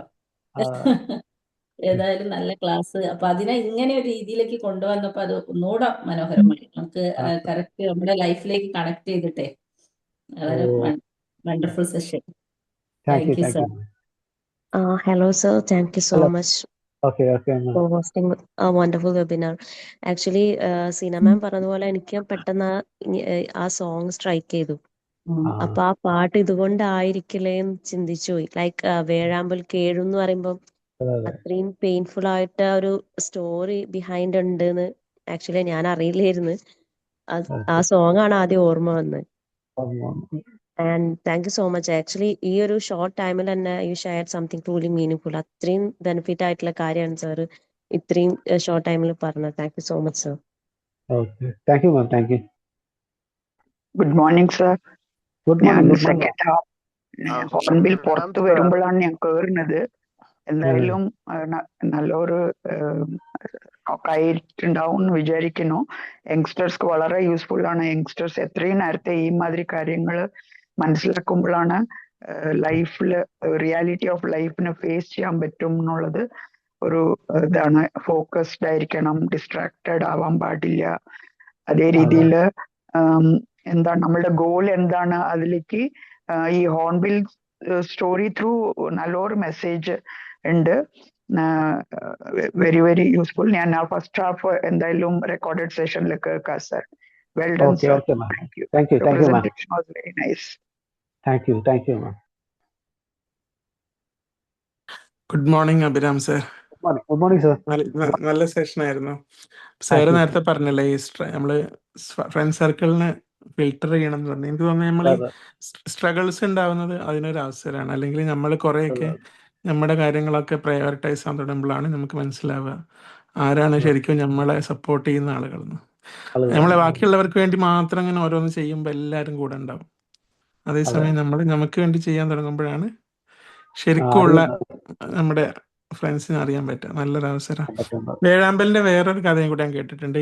ഈ ഫോറസ്റ്റ് എല്ലാം ഗ്രോ ചെയ്യാനും ഡൈവേഴ്സിഫൈഡ് ആവാനും ഈ വേഴാമ്പൽ സഹായിക്കുന്നുണ്ട്. അത് ഈ ഫ്രൂട്ട്സ് എല്ലാം കഴിച്ചിട്ട് കുറേ ദൂരേക്ക് ട്രാവൽ ചെയ്യുന്നു. അപ്പൊ ഈ പോകുന്നിടത്തൊക്കെ എന്നിട്ട് അത് ഈ കഴിച്ച ഫ്രൂട്ടിന്റെ സീഡ് അവര് എക്സ്ക്രീറ്റ് ചെയ്യും. അങ്ങനെയാണ് ഈ മരങ്ങളൊക്കെ അങ്ങനെ ഡൈവേഴ്സിഫൈഡ് ആയിട്ട് നിൽക്കുന്നത്. അതുപോലെ ഇതിന്റെ ഈ ശബ്ദം ഈ ബാക്കിയുള്ള മൃഗങ്ങൾക്കൊക്കെ ഈ അപകട സൂചന കൊടുക്കുകയും ചെയ്യുമെന്ന് പറയുന്നത് കേട്ടിട്ടുണ്ട്. ഭയങ്കര ശബ്ദമാണ് ഇതിന്. നല്ല ദൂരെ നിന്ന് ഒച്ചയുണ്ടാക്കിയാലും കേൾക്കാൻ പറ്റുമെന്ന്. അപ്പൊ ഈ മുകളിൽ കൂടെ അല്ലേ ഇത് പറക്കുന്നത്, അതിന് മൊത്തം കാട് കാണാൻ പറ്റും. അപ്പൊ എന്തെങ്കിലുമൊക്കെ അപകടങ്ങളൊക്കെ ഉണ്ടെങ്കിൽ മറ്റ് മൃഗങ്ങളെ അറിയിക്കുന്നതൊക്കെ. അപ്പം കുറെ കാര്യങ്ങൾ പഠിക്കാനുണ്ട്. എന്തായാലും നേരത്തെ പറഞ്ഞ പാട്ട് പാവം പാവം രാജകുമാരനിലെ പാട്ടാന്ന് തോന്നുന്നു അല്ലേ? ശ്രീനിവാസന്റെ സിനിമ ഓർക്കുന്നില്ല. ശ്രീനിവാസന്റെ ഒരു മൂവിയാണ്. Thank you sir. Thank you sir. Thank U. Abhiram sir, good morning. Good morning sir. Good morning ma'am. Good morning. നല്ല ക്ലാസ് ആയിരുന്നു കേട്ടോ. പ്രത്യേകിച്ച് അതായത് ഡെഡിക്കേഷൻ, കോൺസെൻട്രേഷൻ അല്ലെ, അതായത് നമ്മൾ നമ്മളിലേക്ക് ശ്രദ്ധിക്കാൻ തുടങ്ങുമ്പോഴാണ് നമ്മൾ ഓരോ ചേഞ്ചസ് അറിയുന്നത് അല്ലെ, നമ്മുടെ ചുറ്റുപാടുള്ളവർക്ക് ഉണ്ടാവുന്ന വ്യത്യാസങ്ങൾ. നമ്മൾ ആദ്യമൊക്കെ ഓർക്കും ഈ എല്ലാവർക്കും വേണ്ടി എല്ലാം ചെയ്യാന്ന് വിചാരിച്ച് നമ്മൾ ഓടി നടക്കും. നമ്മളിലുള്ള കുറവുകളൊന്നും നമ്മൾ കണ്ടെത്തില്ല. നമ്മുടെ ചുറ്റുപാടുള്ള കുറവുകളാണ് ആദ്യം നമ്മൾ കണ്ടെത്തുന്നത് അല്ലെ. എപ്പോഴും കുഞ്ഞായിരിക്കുമ്പോഴും പിന്നെ വളർന്നുകൊണ്ടിരിക്കുമ്പോഴും ഒക്കെ നമ്മളെ ശ്രദ്ധിക്കാറേ ഇല്ല. ഞാൻ ഉദ്ദേശിക്കുന്നത് നമ്മുടെ മുഖമോ അല്ലെങ്കിൽ നമ്മുടെ ഡ്രസ്സിങ്ങോ അല്ല, നമ്മുടെ മനസ്സിലുണ്ടാവുന്ന ചെറിയ ചെറിയ തോട്ട്സ് ആണെങ്കിലും നമ്മളെ കുറിച്ചല്ല, നമ്മൾ ചിന്തിക്കുന്ന ചുറ്റുപാടിനെ കുറിച്ചായിരിക്കും. പക്ഷെ ആദ്യം നമ്മൾ എപ്പോഴാണോ നമുക്ക് വേണ്ടി ഡെഡിക്കേറ്റ് ചെയ്യുന്നത്, അതായത് അവിടെ ആ ഒരു ഫാമിലിയുടെ ഇമ്പോർട്ടൻസ് കൂടെ പറയുന്നുണ്ട് അല്ലെ. പണ്ട് കാലത്ത് വൈഫ് വീട്ടിലിരിക്കും, അവരുടെ കുട്ടികളെ നോക്കും, അവരെ മാക്സിമം എത്ര വലുതായി അവരെ എല്ലാ പ്രവർത്തികളിലും അവരെ സപ്പോർട്ട് ചെയ്യും, ഹസ്ബൻഡും അതുപോലെ അവരെ ഹെൽപ്പ് ചെയ്യും. അങ്ങനെ ഒരു ഭയങ്കരമായ ഫാമിലി സിസ്റ്റം അവിടെ ഉണ്ടായിരുന്നു. എന്ന് വെച്ചാൽ ഇപ്പൊ ഇല്ല എന്നല്ല ഞാൻ പറയുന്നത്. അപ്പൊ അവിടെ ഒരു അവിടെ ഹസ്ബൻഡിന് കൊടുക്കുന്ന ഇമ്പോർട്ടൻസ്, അതുപോലെ ഹസ്ബൻഡ് വൈഫിന് കൊടുക്കുന്ന പരിഗണന, അതൊക്കെ കണ്ടാണ് കുട്ടികളും വളർന്നു വരുന്നത് അല്ലെ. അപ്പൊ അങ്ങനെ ഓരോ കാര്യങ്ങൾ, അതായത് ഇങ്ങനെ ഈ ഓരോന്നും ചിന്തിക്കുമ്പോൾ നമുക്ക് മനസ്സിലാവും എത്ര ഡെഡിക്കേറ്റഡ് ആയിട്ടാണ് അവരുടെ ലൈഫിനെ. പക്ഷെ എപ്പോഴോ നമ്മളെല്ലാം അതൊന്നും അല്ല, ചുറ്റിലും കാണുന്ന എല്ലാത്തിലും നമ്മൾ ശ്രദ്ധിക്കാൻ പോകുമ്പോഴാണ് നമുക്കൊന്നും ഇല്ലാത്ത അവസ്ഥയിലേക്ക് പോകുന്നത്. അപ്പൊ നമ്മൾ ശരിക്കും നമ്മളിലേക്ക് തന്നെ ഫോക്കസ് ചെയ്യുക. അത് ഈ വിചാരിക്കുന്ന പോലെ നമ്മളിലേക്ക് ഫോക്കസ് ചെയ്യാൻ നമ്മൾ ശ്രമിച്ചാലൊന്നും പറ്റൂല. നമ്മൾ ഇങ്ങനെ വിചാരിക്കും, അയ്യോ അത് ഞാൻ ചെയ്യേണ്ടതാണ്, ഇത് ഞാൻ ചെയ്യേണ്ടതാണ്, എല്ലാം ഞാൻ ചെയ്യേണ്ടതാണെന്നൊക്കെ പറഞ്ഞ് ഇങ്ങനെ ഞാൻ ഓടി നടക്കും. അവസാനം എപ്പോഴും നമ്മളെ യൂണിവേഴ്സ് തന്നെ തിരിച്ചറിയിപ്പിക്കുകയാണ്, ഇതൊന്നും അല്ല, നീ ഇല്ലെങ്കിലും ഈ ഭൂമിയിൽ എല്ലാം ഉണ്ടായിരിക്കും. അത് വളരെ വലിയ ഇമ്പോർട്ടന്റ് ആയ ഒരു കാര്യമാണ്. നമ്മൾ ഓർക്കും, അയ്യോ ഞാനില്ലേ, എന്റെ കുട്ടി എങ്ങനെ ഇത് ചെയ്യും, എന്റെ ഹസ്ബൻഡ് എങ്ങനെ, ഈ അമ്മ എങ്ങനെ, ഈ അച്ഛൻ ചെയ്യും എന്നൊക്കെ പറഞ്ഞ് നമ്മൾ ഇങ്ങനെ ഓടിവാ. അവസാനം എപ്പോഴോ നമ്മളെ യൂണിവേഴ്സ് തന്നെ തിരിച്ചറിയിക്കും, നീ ഒന്നുമല്ല കുഞ്ഞെ, നീ അടങ്ങിയിരിക്കുക, നീ നിന്റെ കാര്യങ്ങളിൽ ശ്രദ്ധിക്കുക എന്ന് പറഞ്ഞ് നമ്മളെ ഇങ്ങനെ മനസ്സിലാക്കി തരുന്ന ഒരു സമയം വരും എല്ലാവരുടെയും ലൈഫിൽ. അപ്പോഴാണ് നമ്മൾ എല്ലാരെയും തിരിച്ചറിയുന്നത് അല്ലെ. നമ്മുടെ ഫ്രണ്ട്സ് ആരാണ്, നമ്മുടെ ശരിക്കുമുള്ള റിലേറ്റീവ്സ് ആരാണ്, നമ്മളാരൊക്കെ അറിയുന്നത്. അപ്പൊ ഒത്തിരി നല്ല ക്ലാസ് ആയിരുന്നു കേട്ടോ. അതായത് എല്ലാ പോയിന്റ്സും, അതായത് ഈവൻ അത് ഇങ്ങനെ ആ ഷെല്ല് കുത്തിപ്പൊട്ടിച്ച് അല്ലെ, അതായത് ഷെല്ലെന്ന് വെച്ചാൽ ഞാൻ ഉദ്ദേശിച്ചത് അവരുടെ ആ താമസിച്ചിരുന്ന മരപ്പൊത്ത് മൂടി വെച്ചിരുന്ന മരപ്പൊത്ത് പൊളിച്ചിട്ട് അവിടെ തന്നെ ഉണ്ട്. നമ്മളിപ്പോ സ്നേക്ക് ഒക്കെ ആണെങ്കിലും അതിന്റെ ഇത് സ്കിൻ കളയും എന്ന് വെച്ചാൽ അവരെ തന്നെ ഡെവലപ്പ് ചെയ്യാണ്. അപ്പൊ ഞാൻ പെട്ടെന്ന് ഓർത്ത ഒരു കഥയുണ്ട്. അതായത് നമ്മള് വാൽമീകിയെ കേട്ടിട്ടുണ്ടായിരിക്കും എല്ലാരും, ആദികവിയെ. അപ്പൊ ഒരു വളരെ ക്രൂരനായ ഒരു രാക്ഷസനായിരുന്നു. രാക്ഷസനല്ല, സോറി, രാക്ഷസനല്ല, ഒരു ഭയങ്കര കാട്ടാളനായിരുന്നു. ഭയങ്കര കാട്ടാളനായിരുന്നു. ഒരു ഭയങ്കര ബാഡ് ഹാബിറ്റ്സ് ഒക്കെയുള്ള, എല്ലാവരെയും പിന്നെ ഇങ്ങനെ കൊള്ളയടിക്കുകയും അവരുടെ സാധനങ്ങളൊക്കെ ഇങ്ങനെ ചെയ്യുകയൊക്കെ ചെയ്യുന്ന. അപ്പൊ ഒരിക്കല് ഒരു കുറച്ച് സന്യാസി ഇങ്ങനെ മുനിവര്യന്മാര് വരികയും ഇദ്ദേഹത്തിനോട് ഒരു സ്ഥലത്തിരുന്നിട്ട്, കുറെ കഥകളുണ്ട്, അതൊന്നും ഞാൻ പറയുന്നില്ല, ഒരു മരത്തിന്റെ അപ്പുറത്തും ഇപ്പുറത്തും ഇരുന്നിട്ട് ആ മരം ഈ മരം ആ മരം ഈ മരം എന്നിങ്ങനെ പറയാൻ പറയും. അങ്ങനെ കുറേ വർഷങ്ങൾക്ക് ശേഷം അവർ തിരിച്ചു വരുമ്പം അപ്പോഴും അവിടെ ഇരുന്ന് ഈ വാൽമീകി അങ്ങനെ തന്നെ പറഞ്ഞുകൊണ്ടിരിക്കുകയാണ്. അപ്പൊ വാൽമീകിയെ കവർ ചെയ്ത് ഒരു ഇങ്ങനെ പുറ്റുപോലെ വരും. കുറെ വർഷങ്ങളായില്ലേ, എഴുന്നേക്കുന്നൊന്നും. അതിനെ വാൽമീക, അതെ വാൽമീകം എന്നാണ് ആ പുറ്റിനെ പറയുന്നത്. അപ്പൊ അതിനെ പൊട്ടിച്ച് ആ കവറ് ഭേദിച്ച് ഇറങ്ങി വന്നത് കൊണ്ടാണ് വാൽമീകി എന്ന് പേര് വന്നത്.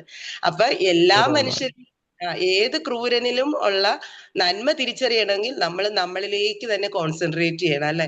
അപ്പൊ അങ്ങനെ വളരെ വളരെ നല്ല രീതിയിൽ ഇത് പറഞ്ഞു തന്ന് നമ്മളിലേക്ക് കോൺസെൻട്രേറ്റ് ചെയ്യുകയും നമ്മളെ ഡെവലപ്പ് ചെയ്യുകയൊക്കെ ചെയ്യേണ്ടതിന്റെ ആവശ്യകതയും അതുകൊണ്ടുള്ള ഗുണങ്ങളും ഒക്കെ വളരെ നന്നായിട്ട് പറഞ്ഞു തന്ന്. നല്ലതായിരുന്നു കേട്ടോ സാർ, സൂപ്പർ ക്ലാസ് ആയിരുന്നു. Thank you. Okay sir. Bobby ma'am പറഞ്ഞത് കേട്ടപ്പോഴാണ് നമുക്ക് ഞങ്ങൾ IT ഉപയോഗിക്കുന്ന ഒരു ടേമാണ് ക്രിട്ടിക്കൽ റിസോഴ്സ് എന്ന് പറയും. ഞാൻ മുമ്പും പറഞ്ഞിട്ടുണ്ടാവും ചിലപ്പോൾ ഇവിടെ. ക്രിട്ടിക്കൽ റിസോഴ്സ് എന്ന് വെച്ചാൽ എല്ലാ ടീമിലും 1-2 പേരുണ്ടാവും. അവരുണ്ടെങ്കിലേ കാര്യങ്ങളൊക്കെ നടക്കുള്ളൂ. അവർക്കായിരിക്കും കാര്യങ്ങളെല്ലാം അറിയുന്നത്. പക്ഷെ അത് ആദ്യമൊക്കെ നമ്മളത് നമ്മളിപ്പോൾ ക്രിട്ടിക്കൽ റിസോഴ്സ് ആണെങ്കിൽ നമ്മളത് എൻജോയ് ചെയ്യും. കാരണം അപ്രീസിയേഷൻ ഒക്കെ നമുക്ക് കിട്ടുന്നത് എല്ലാവരുടെയും മുമ്പിൽ നമ്മളാണ് വലിയ ആളുകൾ, അങ്ങനെയൊക്കെ ഒരു തോന്നലോ. പക്ഷെ പോകെ അത് നമുക്ക് മനസ്സിലാവും, അത് ആ ലേബലിംഗ് എന്ന് പറയുന്നത് നമുക്ക് അപകടമാണ്. കാരണം നമുക്കൊരു ലീവ് എടുക്കാൻ പറ്റില്ല, നമുക്ക് സമാധാനത്തിന് ഒരു സ്ഥലത്ത് ഇരിക്കാൻ പറ്റില്ല. എന്തെങ്കിലും ഇഷ്യൂ വന്ന ഉടനെ നമുക്കാണ് കോള് വരിക. ഈ ക്രിട്ടിക്കൽ റിസോഴ്സ് എന്ന് പറയുന്ന ലേബലിംഗ് പോലെ നമുക്ക് ഫാമിലിയിലും കാണാൻ പറ്റും. പ്രത്യേകിച്ച് ഞാൻ സ്ത്രീകളെയൊക്കെ കണ്ടിട്ടുണ്ട്, അല്ലെ? ഒരു കല്യാണം ഉണ്ടെങ്കിൽ, സൽക്കാരം ഉണ്ടെങ്കിൽ, ഫംഗ്ഷൻ ഉണ്ടെങ്കിൽ ഇവരുണ്ടെങ്കിലേ നടക്കുള്ളൂ എന്നുള്ളൊരു ഇത്. അപ്പൊ അതിൽ നിന്ന് നമ്മൾ തീർച്ചയായിട്ടും ഒഴിഞ്ഞു മാറുക. കാരണം കുറച്ചൊക്കെ നമ്മൾ നമ്മുടെ കാര്യങ്ങളും ചെയ്യുക, എന്നിട്ട് ബാക്കിയുള്ള കാര്യങ്ങൾ ചെയ്യേണ്ടെന്നല്ല, പക്ഷെ കുറച്ചൊക്കെ നമ്മുടെ കാര്യങ്ങൾ ചെയ്യുക. ഈ ക്രിട്ടിക്കൽ റിസോഴ്സിന്റെ ഒരു പ്രശ്നം എന്ന് വെച്ചാൽ ഒരു സമയം കഴിഞ്ഞു കഴിഞ്ഞാൽ നമുക്ക് മറ്റുള്ളവർക്ക് നമ്മൾ ആവശ്യം ഉണ്ടാവില്ല. അവർക്ക് വേറെ ആളെ കിട്ടി കാണും നമുക്ക് പകരം. അപ്പോഴാണ് നമ്മൾ റിയലൈസ് ചെയ്യുക, ഞാൻ ഇത്രയും കാലം കളഞ്ഞതെല്ലാം എൻ്റെ സമയമായിരുന്നു, അല്ലെങ്കിൽ എനിക്ക് ഡെവലപ്പ് ചെയ്യേണ്ട സമയമായിരുന്നു എന്നുള്ളത്. അപ്പൊ ആദ്യമേ അത് തിരിച്ചറിയുക, കുറേയൊക്കെ സമയം നമുക്ക് വേണ്ടിയും ചെലവാക്കുക. ബോബി മാം പറഞ്ഞത് കറക്റ്റ് ആണ്. അപ്പോഴാണ് നമ്മൾ റിയലൈസ് ചെയ്യുക ആരൊക്കെ നമ്മളെ കൂടെ ഉണ്ട്, ആർക്കൊക്കെ. അതായത് 2 തരം ആൾക്കാരുണ്ടാവും നമ്മളെ കൂടെ. ഒന്ന് നമ്മളെ കൊണ്ട് ഉപകാരമുള്ളവരും, അല്ലെങ്കിൽ നമ്മളെ ശരിക്കും ആവശ്യമുള്ളവരും. ചിലർക്ക് നമ്മളെ കൊണ്ട് ഉപകാരം മാത്രം മതിയാവും. അപ്പൊ നമ്മളെ പ്രയോറിറ്റൈസ് ചെയ്യാൻ തുടങ്ങുമ്പോൾ ആ ഒരു കാറ്റഗറി അങ്ങ് ഒഴിഞ്ഞു മാറി പോയിക്കോളും. Thank you sir. പറയൂ മാം. രാജ് സാറേ, അത് വളരെ കറക്റ്റ് പോയിന്റ് ആണ്. അപ്പൊ ഇവിടെ നമ്മുടെ ഗ്രൂപ്പിൽ കുറച്ച് യങ്സ്റ്റേഴ്സ് ഉണ്ടല്ലോ, അപ്പൊ ഞങ്ങളുടെ എക്സ്പീരിയൻസിൽ നിന്ന് പറയാ കേട്ടോ. ഇപ്പൊ ഞാനൊക്കെ സ്കൂളിലൊക്കെ ചെല്ലുന്ന സമയത്ത് ഞാൻ ഓർക്കുമായിരുന്നു, അയ്യോ ഞാൻ സ്കൂളിൽ ഒരു ദിവസം പോയില്ലെങ്കിൽ എന്തെല്ലാം കാര്യം മുടങ്ങിപ്പോകുന്നതെന്നൊക്കെ ഓർക്കുമായിരുന്നു. എന്ത് ആക്ടിവിറ്റി വന്നാലും, ഇപ്പൊ ഡ്രാമയാണെങ്കിലും എന്തെങ്കിലും ഒരു ഡാൻസ് പ്രോഗ്രാം, എല്ലാത്തിനും നമ്മൾ ചെന്നില്ലേ ഒന്നും നടക്കൂല എന്നൊരു ചിന്തയാണ്. അപ്പൊ പതുക്കെ നമ്മൾ തിരിച്ചറിഞ്ഞ് ഇപ്പം ചെറുതായിട്ട് ഇങ്ങനെ മാറി നിൽക്കും. നമ്മൾ കാണുകയാണ് ഇതുപോലെ തന്നെ ചാടി വീഴാനും, സാറ് പറഞ്ഞ പോലെ ഈ ക്രിട്ടിക്കൽ റിസോഴ്സ് എന്ന രീതിയിൽ ഇങ്ങനെ നിൽക്കാൻ പറ്റിയ കുറെ പേരുണ്ട്. പക്ഷെ പതുക്കെ ഇവരുടെ ആ ഒരു ആവശ്യകത അവിടെ ഇല്ലാതാവുക എന്നുള്ളത് മാത്രമല്ല, നമ്മൾ ചിലപ്പം നമ്മളിലേക്ക് ചുരുങ്ങുന്നതാണോ എന്നറിയില്ല. എന്തായാലും ഈ പ്രത്യേകിച്ചും ഓരോ സ്ഥാപനങ്ങൾക്ക് അവരുടെ ഒരു എയിം ഉണ്ട്, അല്ലെ? അവരുടെ മാക്സിമം ഒരു പേഴ്സൺ അവിടെ എത്തി അവരുടെ മാക്സിമം യൂസ് ചെയ്യുക. ഇത് വേണ്ടാത്തൊരവസ്ഥയും വരും. അപ്പൊ നമ്മൾ ഈ കിടന്ന് കഷ്ടപ്പെടുമ്പോ നമ്മൾ ഓർക്കുക, ആ ചെയ്യുക ഓക്കെയാണ്, പക്ഷെ നമ്മളെയും കൂടെ ഓർക്കണം. നമ്മുടെ എത്രയോ പേരുണ്ട് ഒരു ദിവസം ലീവ് എടുക്കാതെ. ഈവൻ ഞാൻ പറഞ്ഞാൽ വിശ്വസിക്കുമോന്ന് അറിയത്തില്ല, ഇന്ന് അച്ഛൻ മരിച്ചു, ആ അച്ഛൻ മരിച്ച ദിവസം മാത്രം അവിടെ നിന്നിട്ട് അടുത്ത ദിവസം സ്കൂളിൽ പോവുകയാണ്. കാര്യം എന്താ? എനിക്ക് സ്കൂളിൽ പോയേ പറ്റൂ. അപ്പൊ അങ്ങനെയുള്ള എത്രയോ പേര് നമ്മുടെ ഞാൻ നോക്കിയിട്ട് ഇത് കൂടുതലും പ്രൈവറ്റ് സർക്കിൾസിലാണ് കേട്ടോ. അപ്പൊ അവിടെ ചെന്നാലേ പറ്റൂ, അവിടെ ചെന്ന് നമ്മൾ ചെന്നാലേ അവിടെ അത് നടക്കൂ എന്നൊക്കെ പറഞ്ഞു പോകുന്ന ഒത്തിരി പേരുണ്ട്. അപ്പൊ നമ്മുടെ ഒരു റെപ്പറ്റീഷൻ തന്നെ നമ്മൾ വീണ്ടും വീണ്ടും കാണുമ്പോൾ നമുക്ക് അവരോടൊരു സിമ്പതി തോന്നും. അയ്യോ, നമ്മുടെ ഒരു റിഫ്ലക്ഷൻ ആണല്ലോ ആ കാണുന്നത്. പക്ഷെ നമുക്കത് പറഞ്ഞു കൊടുക്കാനും പറ്റൂല, അവരത് അക്സെപ്റ്റ് ചെയ്യണമെന്നില്ല. എല്ലാവരും അവരവരുടെ എക്സ്പീരിയൻസിൽ നിന്ന് മനസ്സിലാക്കിയാലേ അത് പാഠം പഠിക്കൂ, അല്ലെ? നമ്മൾ പറഞ്ഞു കൊടുക്കാൻ മനസ്സിലാക്കാൻ പ്രയാസമാണ്. എന്നാലും ചിലരൊക്കെ കണ്ടും പഠിക്കുന്നവരുണ്ട്. കൊണ്ടു പഠിക്കുന്നതിനേക്കാൾ കൂടുതൽ കണ്ടു പഠിക്കുന്നവരുണ്ട്. അവരാണ് ജീവിതത്തിൽ കൂടുതൽ ഉയർന്നു വരുന്നത്. അപ്പൊ സാറ് പറഞ്ഞത് വളരെ കറക്റ്റ് ആയിട്ടാ. ഞാനൊക്കെ അങ്ങനെ ചിന്തിച്ച് നമ്മളെ മിക്കവരും അങ്ങനെയൊക്കെ തന്നെയായിരിക്കും, അല്ലെ? നമ്മളില്ലേ. Thank you sir, thank you. Good morning sir. Hello, ഞാൻ പറയുന്നത് അവിടെ കേൾക്കാം. ഞാൻ പറയുന്നത് ഓഡിബിൾ ആണോ?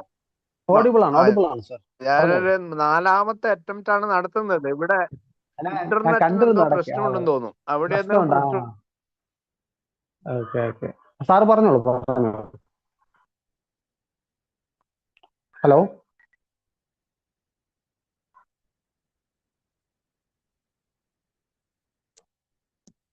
Hello sir, കട്ടായോ?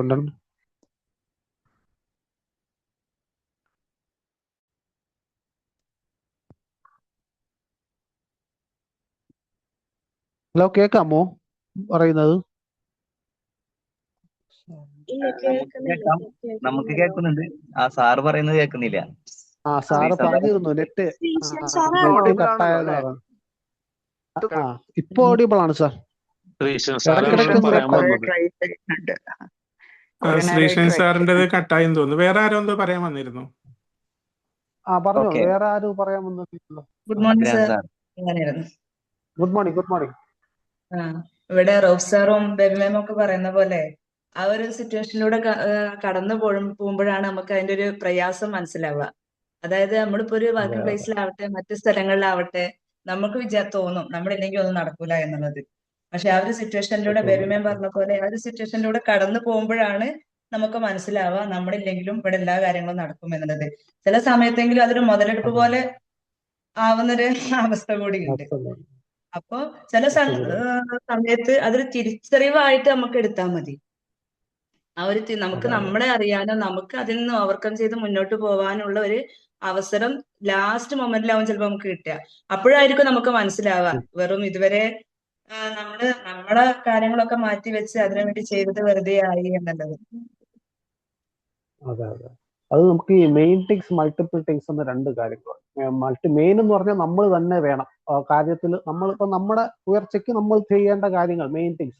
മൾട്ടിപ്പിൾ തിങ്സ് എന്ന് പറയുന്നത് നമ്മൾ ഇല്ലെങ്കിലും പ്രശ്നമില്ല, നടന്നോളും. അത് നമുക്ക് ഡെലിഗേറ്റ് ചെയ്യാം. ഒന്നെങ്കിൽ മറ്റുള്ളവർക്ക് ഡെലിഗേറ്റ് ചെയ്യാം, വേറെ ആരെങ്കിലും ഏൽപ്പിക്കാം, ഇല്ലെങ്കിൽ നമുക്ക് ഡിലീറ്റ് ചെയ്ത് കളയാം മൾട്ടിപ്പിൾ തിങ്സ്. അപ്പൊ നമ്മൾ മെയിൻ തിങ്സിലേക്ക് ഫോക്കസ് ചെയ്യണം. അതിൽ നമ്മളും വേണം. നമ്മളുണ്ടെങ്കിൽ അവിടെ ഉയർച്ചയെ സംഭവിക്കത്തുള്ളൂ എന്നൊരു കാര്യമുള്ളൂ. മെയിൻ തിങ്സ് അതിൽ ഫോക്കസ് ചെയ്താണ്. ഇപ്പൊ ഈ ഞാൻ പറഞ്ഞ പോലെ ഈ കല്യാണം, ബാക്കി എന്റർടൈൻമെന്റ് ഒക്കെ വന്നിട്ട് ഒരു എന്താ പറയാ മൾട്ടിപ്പിൾ തിങ്സ് ഒക്കെ വന്നത്. അത് നമുക്ക് വേണമെങ്കിൽ ഡെലിഗേറ്റ് ചെയ്യാം, ഇടയ്ക്കിടയ്ക്ക് പാർട്ടിസിപ്പേറ്റ് ചെയ്യാം, അങ്ങനെയൊക്കെയുള്ള കാര്യങ്ങൾ കൂടുതലും. Thank you ma'am. Thank you. നല്ല ക്ലാസ് ആയിരുന്നു. ഇപ്പൊ വേഴാമ്പലിന്റെ കഥ പറഞ്ഞത് ഞാൻ കഴിഞ്ഞ ദിവസം ക്ലാസ്സിൽ പറഞ്ഞു കൊടുത്തൊരു കഥയായിരുന്നു അത്. അപ്പൊ അത് സാറും കൂടെ പറഞ്ഞപ്പോൾ കൂടുതൽ അത് സത്യം പറഞ്ഞാൽ ക്ലാസ്സിൽ എടുത്തപ്പോൾ കൂടുതൽ അതിനെ കുറിച്ച് പഠിക്കാതെയാണ് ക്ലാസ് എടുത്തിരുന്നത്. അപ്പോ സാർ അതിന്റെ കഥ കൂടുതലായിട്ട് പറഞ്ഞപ്പോ കൂടുതലായിട്ട് ഒന്നുകൂടെ പഠിക്കണം എന്നുള്ളൊരു ആഗ്രഹം വന്നിട്ടുണ്ട്. എന്തായാലും അതൊന്ന് സെർച്ച് ചെയ്തിട്ട് ഒന്നുകൂടെ കുട്ടികൾക്ക് പറഞ്ഞു കൊടുക്കണം എന്ന് വിചാരിക്കുന്നുണ്ട്. Okay sir, thank U. സംസാരിക്കുന്ന ആളുടെ പേര് പറയാമോ? അതെ, ഞാനത് ചോദിക്കാനിരിക്കായിരുന്നു. എന്റെ പേര് റുബിന. അതിന്റെ വിവോ എന്ന് അതിൽ കാണിക്കുന്നത് അല്ലേ? എന്റെ പേര് റുബിന. പുതിയതായിട്ട് ജോയിൻ ചെയ്തതാണ് ഗ്രൂപ്പില്. ഇന്ന് ആദ്യമായിട്ടാണോ ജോയിൻ ചെയ്യുന്നത്? അല്ല, ക്ലാസ്സിൽ ജോയിൻ ചെയ്യാറുണ്ട്. പക്ഷെ അത് ഈ പേരെന്നും ഇത് ജോയിൻ ചെയ്യുമ്പോഴാണ് മാറ്റണം എന്ന് വിചാരിക്കാറുള്ളത്. പിന്നെ അത് വിട്ടുപോകും. എന്റെ ഫ്രണ്ടാണ്. സീന ടീച്ചറെ ഫ്രണ്ട്. സീന മാമിന്റെ ഫ്രണ്ട് ആണല്ലേ? മാം ഒന്ന് ഇതിന്റെ മാറ്റണം കേട്ടോ, വിവോ എന്നുള്ളത്. ഞാൻ എപ്പോഴും വിചാരിക്കും പറയണെന്ന് മോർണിംഗ് സർക്കിളില് കുറെ പേര് പരിചയപ്പെടാനുണ്ട്. അപ്പൊ കുറെ പേര് സംസാരിക്കാണ്ടൊക്കെ ഇരിക്കുന്നുണ്ടല്ലോ. അപ്പൊ എങ്ങനെ വിചാരിക്കും എനിക്കൊരു മെസ്സേജ് ചെയ്യാം. അപ്പൊ എല്ലാരും പേരൊക്കെ സേവ് ചെയ്തേക്കാലോ, സ്ഥിരമായിട്ട് കയറുന്നവരുടെ ഒക്കെ. റജിന മാമിന്റെ കിളിനാദം വന്നിട്ടില്ല. സൗണ്ട് ശരിയായില്ല അല്ലേ? സൗണ്ട് ശരിയായിട്ടില്ല എപ്പോഴും. ഈ സൗണ്ട് മെയിൻറ്റെയിൻ ചെയ്യണമെന്ന് നല്ലത്. ഇതാണ് അത്യാവശ്യം നല്ല നല്ല സൗണ്ട് മെച്ചൂരിറ്റി അല്ലേ? ഉണ്ട്. എൻ്റെ അടുത്ത് പലരും പറഞ്ഞു ഈ സൗണ്ട് നല്ലതാണ്. അഭിരാം സാർ, അഭിരാം സാർ നമസ്കാരം. നമസ്കാരം സാർ, ഗുഡ് മോർണിംഗ്. നല്ല അടിപൊളി സെഷൻ ആയിരുന്നു. നമ്മൾ ശരിക്കും പറഞ്ഞാലേ ഈ മോർണിംഗ് സർക്കിളിലുള്ള എല്ലാവരും ശരിക്കും പറഞ്ഞാൽ നമ്മൾക്ക് വേണ്ടി സമയം കണ്ടെത്താൻ തയ്യാറായിട്ട് വന്നിട്ടുള്ളവരാണെന്ന് എനിക്ക് തോന്നുന്നത്. അതല്ലെങ്കിൽ ഇത്രയും നേരത്തെ എഴുന്നേറ്റിരുന്ന് ഒരു ക്ലാസ് കേൾക്കാനായിട്ട് റെഡി ആയിട്ട് ഇങ്ങനെ വന്നിരിക്കൂലല്ലോ, അല്ലേ? തീർച്ചയായും നമ്മൾ ഡെഡിക്കേറ്റ് ചെയ്യുന്നവരാണ്. അതെ അതെ. ശ്രീഷൻ സാർ വന്നിട്ടുണ്ടല്ലോ, സാറിന് എന്തോ പറയാനുണ്ടായിരുന്നു. Sir, Sreeshan sir. അപ്പൊ അങ്ങനെയാണ് അതിന്റെ കാര്യങ്ങള്. അപ്പൊ അടിപൊളിയായിട്ടുണ്ട് സാറ്, നല്ല ക്ലാസ്സായിരുന്നു. Okay, thank U. ഞാൻ പറയുന്നത് അവിടെ കേൾക്കാമോ അഭിരാം സാർ? കേൾക്കാം സാർ, ക്ലിയർ ആണ്. ഓക്കെ, ഇത് 6ാമത്തെ അറ്റംപ്റ്റ് ആണ് ഞാൻ നടത്തുന്നത്. അപ്പോ നെറ്റിന്റെ പ്രശ്നമാണ്. എനിഹൗ,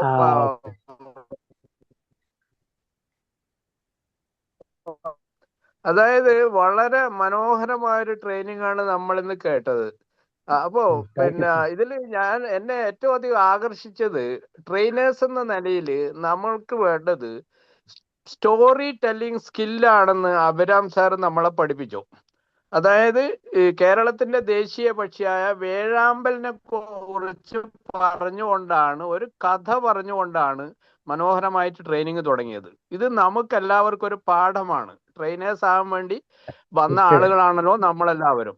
അപ്പൊ ഞാൻ പല ട്രെയിനിങ്ങുകളും ഇതിൽ ശ്രദ്ധിച്ചിട്ടുണ്ട്. അപ്പോ ചില ആളുകൾ മുഖം വരെ കാണിക്കാതെ ട്രെയിനിങ് നടത്തിയിട്ട് പോകുന്ന ആളുകളെ ഞാൻ കണ്ടിട്ടുണ്ട്. പക്ഷെ വളരെ മനോഹരമായി, വളരെ ഇൻഫോർമേറ്റീവും ഇൻട്രസ്റ്റിങ്ങും ഇന്ററാക്റ്റീവുമായ ഒരു ട്രെയിനിങ് ആയിരുന്നു. അതിനു പുറമെ എന്നെ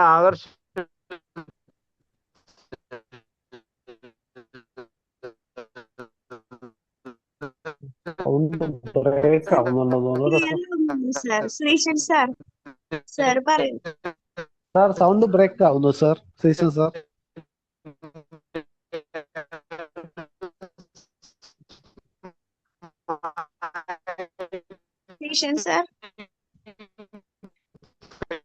ആണ് ഓരോ ഒരു ട്രെയിനിങ്ങിന് വരുമ്പോ. അതായത് അതെ, ഞാൻ പറയുന്നത് അവിടെ കേൾക്കാമോ? ഇടയ്ക്ക് ഭയങ്കര ഷേക്കിംഗ് ആണ് സാർ, ഭയങ്കര കട്ടായിട്ട് ഉണ്ടായിരുന്നു. ഇപ്പം കേൾക്കാം, ഇതിന് മുമ്പുള്ളതൊന്നും കേട്ടില്ല. അതായത് ഇപ്പൊ ഒരു ട്രെയിനേഴ്സ് എന്ന നിലയിൽ, അതായത് ഞാൻ പറഞ്ഞത്, ഒരു ട്രെയിനർ ശ്രദ്ധിക്കേണ്ടത് നമ്മളുടെ ട്രെയിനിങ് ഇൻഫോർമേറ്റീവ് ആയിരിക്കണം, ഇൻട്രസ്റ്റിംഗ് ആയിരിക്കണം, അത് ഇന്ററാക്റ്റീവ് ആക്കി മാറ്റാൻ പറ്റണം. പോരാതെ ഒരു ട്രെയിനിങ്ങിൽ നമ്മൾ ട്രെയിനറുടെ ഒരു എനർജിയും എന്തൂസിയാസവും ഞാനിവിടെ കണ്ടു. എനർജറ്റിക്, എന്തൂസിയാസ്റ്റിക്, നമ്മളെ എഡ്യൂക്കേറ്റ് ചെയ്യാൻ വേണ്ടി ശ്രമിച്ചു. അതേപോലെ നമ്മളെയൊക്കെ എംപവർ ചെയ്തു. അതിനൊക്കെ പുറമെ ഒരു കഥ പറഞ്ഞുകൊണ്ട് നമ്മളെ എന്റർടൈൻ ചെയ്തു. അപ്പോൾ ഇതെല്ലാവർക്കും വേണ്ടുന്ന ഒരു ട്രെയിനേഴ്സ്. അതായത് training is not about perfection, it's all about connection എന്നാ പറഞ്ഞത്. അപ്പൊ നമ്മൾ ഓഡിയൻസുമായി കണക്ട് ചെയ്യാനുള്ള ഏറ്റവും നല്ലൊരു ടൂളാണ്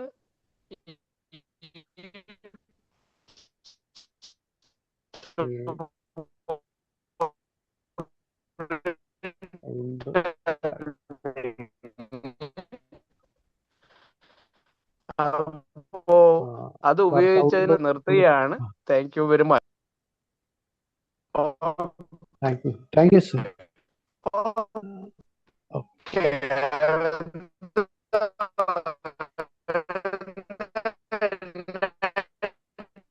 സൗണ്ട് ബ്രേക്ക് ആണോ കേട്ടോ സാർ?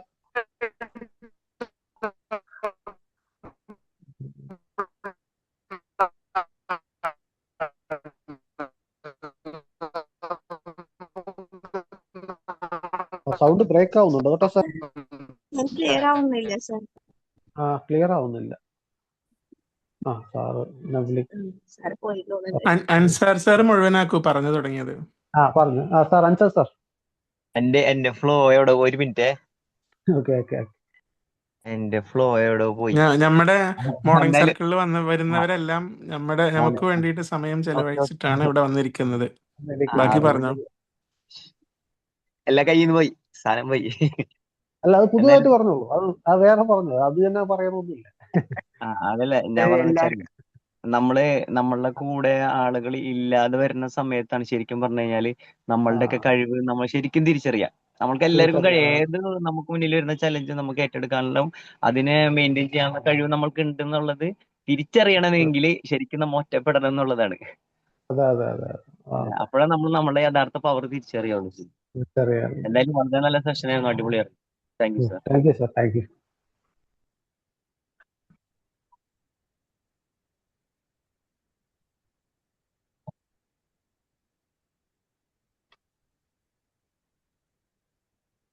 അൻസാർ സാറിന്റെ നല്ലൊരു എക്സ്പീരിയൻസിൽ നിന്ന് എപ്പോഴും നല്ലൊരു ഫീഡ്ബാക്ക് വരാറുള്ളതാണ്. ഇന്ന് പറഞ്ഞു വന്നപ്പോ മനസ്സിലായി, പെട്ടെന്ന് ആ ഫ്ലോറിൽ പോയിന്നപ്പോഴേ മനസ്സിലായി. അല്ല, നമ്മളെ മോർണിംഗ് സർക്കിളിലുള്ള എല്ലാവരും അങ്ങനെ തന്നെയാണ്. നമ്മൾക്ക് വേണ്ടി ഡെഡിക്കേറ്റ് ചെയ്യാൻ തയ്യാറായിട്ട് വന്നിട്ടുള്ളവരാണല്ലോ മോർണിംഗ് സർക്കിളിലുള്ളവര്. നമുക്ക് വേണ്ടി സമയം കണ്ടെത്തണം, എന്തെങ്കിലും നമുക്ക് അച്ചീവ് ചെയ്യണം എന്ന് വിചാരിച്ചിട്ട് തന്നെയാണ് നമ്മളെല്ലാവരും മോർണിംഗ് സർക്കിളിൽ വരുന്നത്.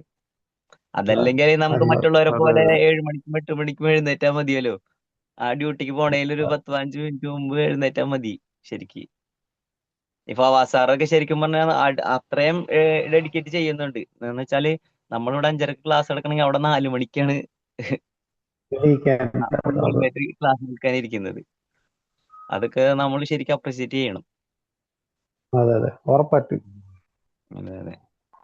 എന്തായാലും അൻസാർ സർ പറയണ മാതിരി എന്തറിയോ, ഞാൻ നിങ്ങളൊക്കെ കാണുമ്പോ അസൂയാണ്. എന്താ പറഞ്ഞാൽ എനിക്ക് ഇതൊക്കെ എന്റെ യങ് ഏജിൽ ഇതൊന്നും കിട്ടിയില്ലല്ലോ, നമ്മളൊരു ഡിഫറെന്റ് ആയിട്ടുണ്ടാവുന്ന ഒരു തോന്നൽ may be your all lucky എന്നുള്ളത് എനിക്ക് പറയാം. Because sharing of knowledge, gaining of knowledge ഉണ്ട് ഇവിടെ. പക്ഷെ പിന്നെ നമുക്കൊരു റിലാക്സേഷൻ ഉണ്ട്. ഓൾ ദീസ് തിങ്സ് നമ്മളുടെ ഒരു ഇൻപുട്ടിനെ ഒരുപാട് നല്ല രീതിയിൽ കോൺട്രിബ്യൂട്ട് ചെയ്യും. എക്സ്പീരിയൻസ്ഡ് ആൾക്കാരുടെ റിയൽ ലൈഫ് എക്സ്പീരിയൻസ് ഷെയർ ചെയ്യാണ്.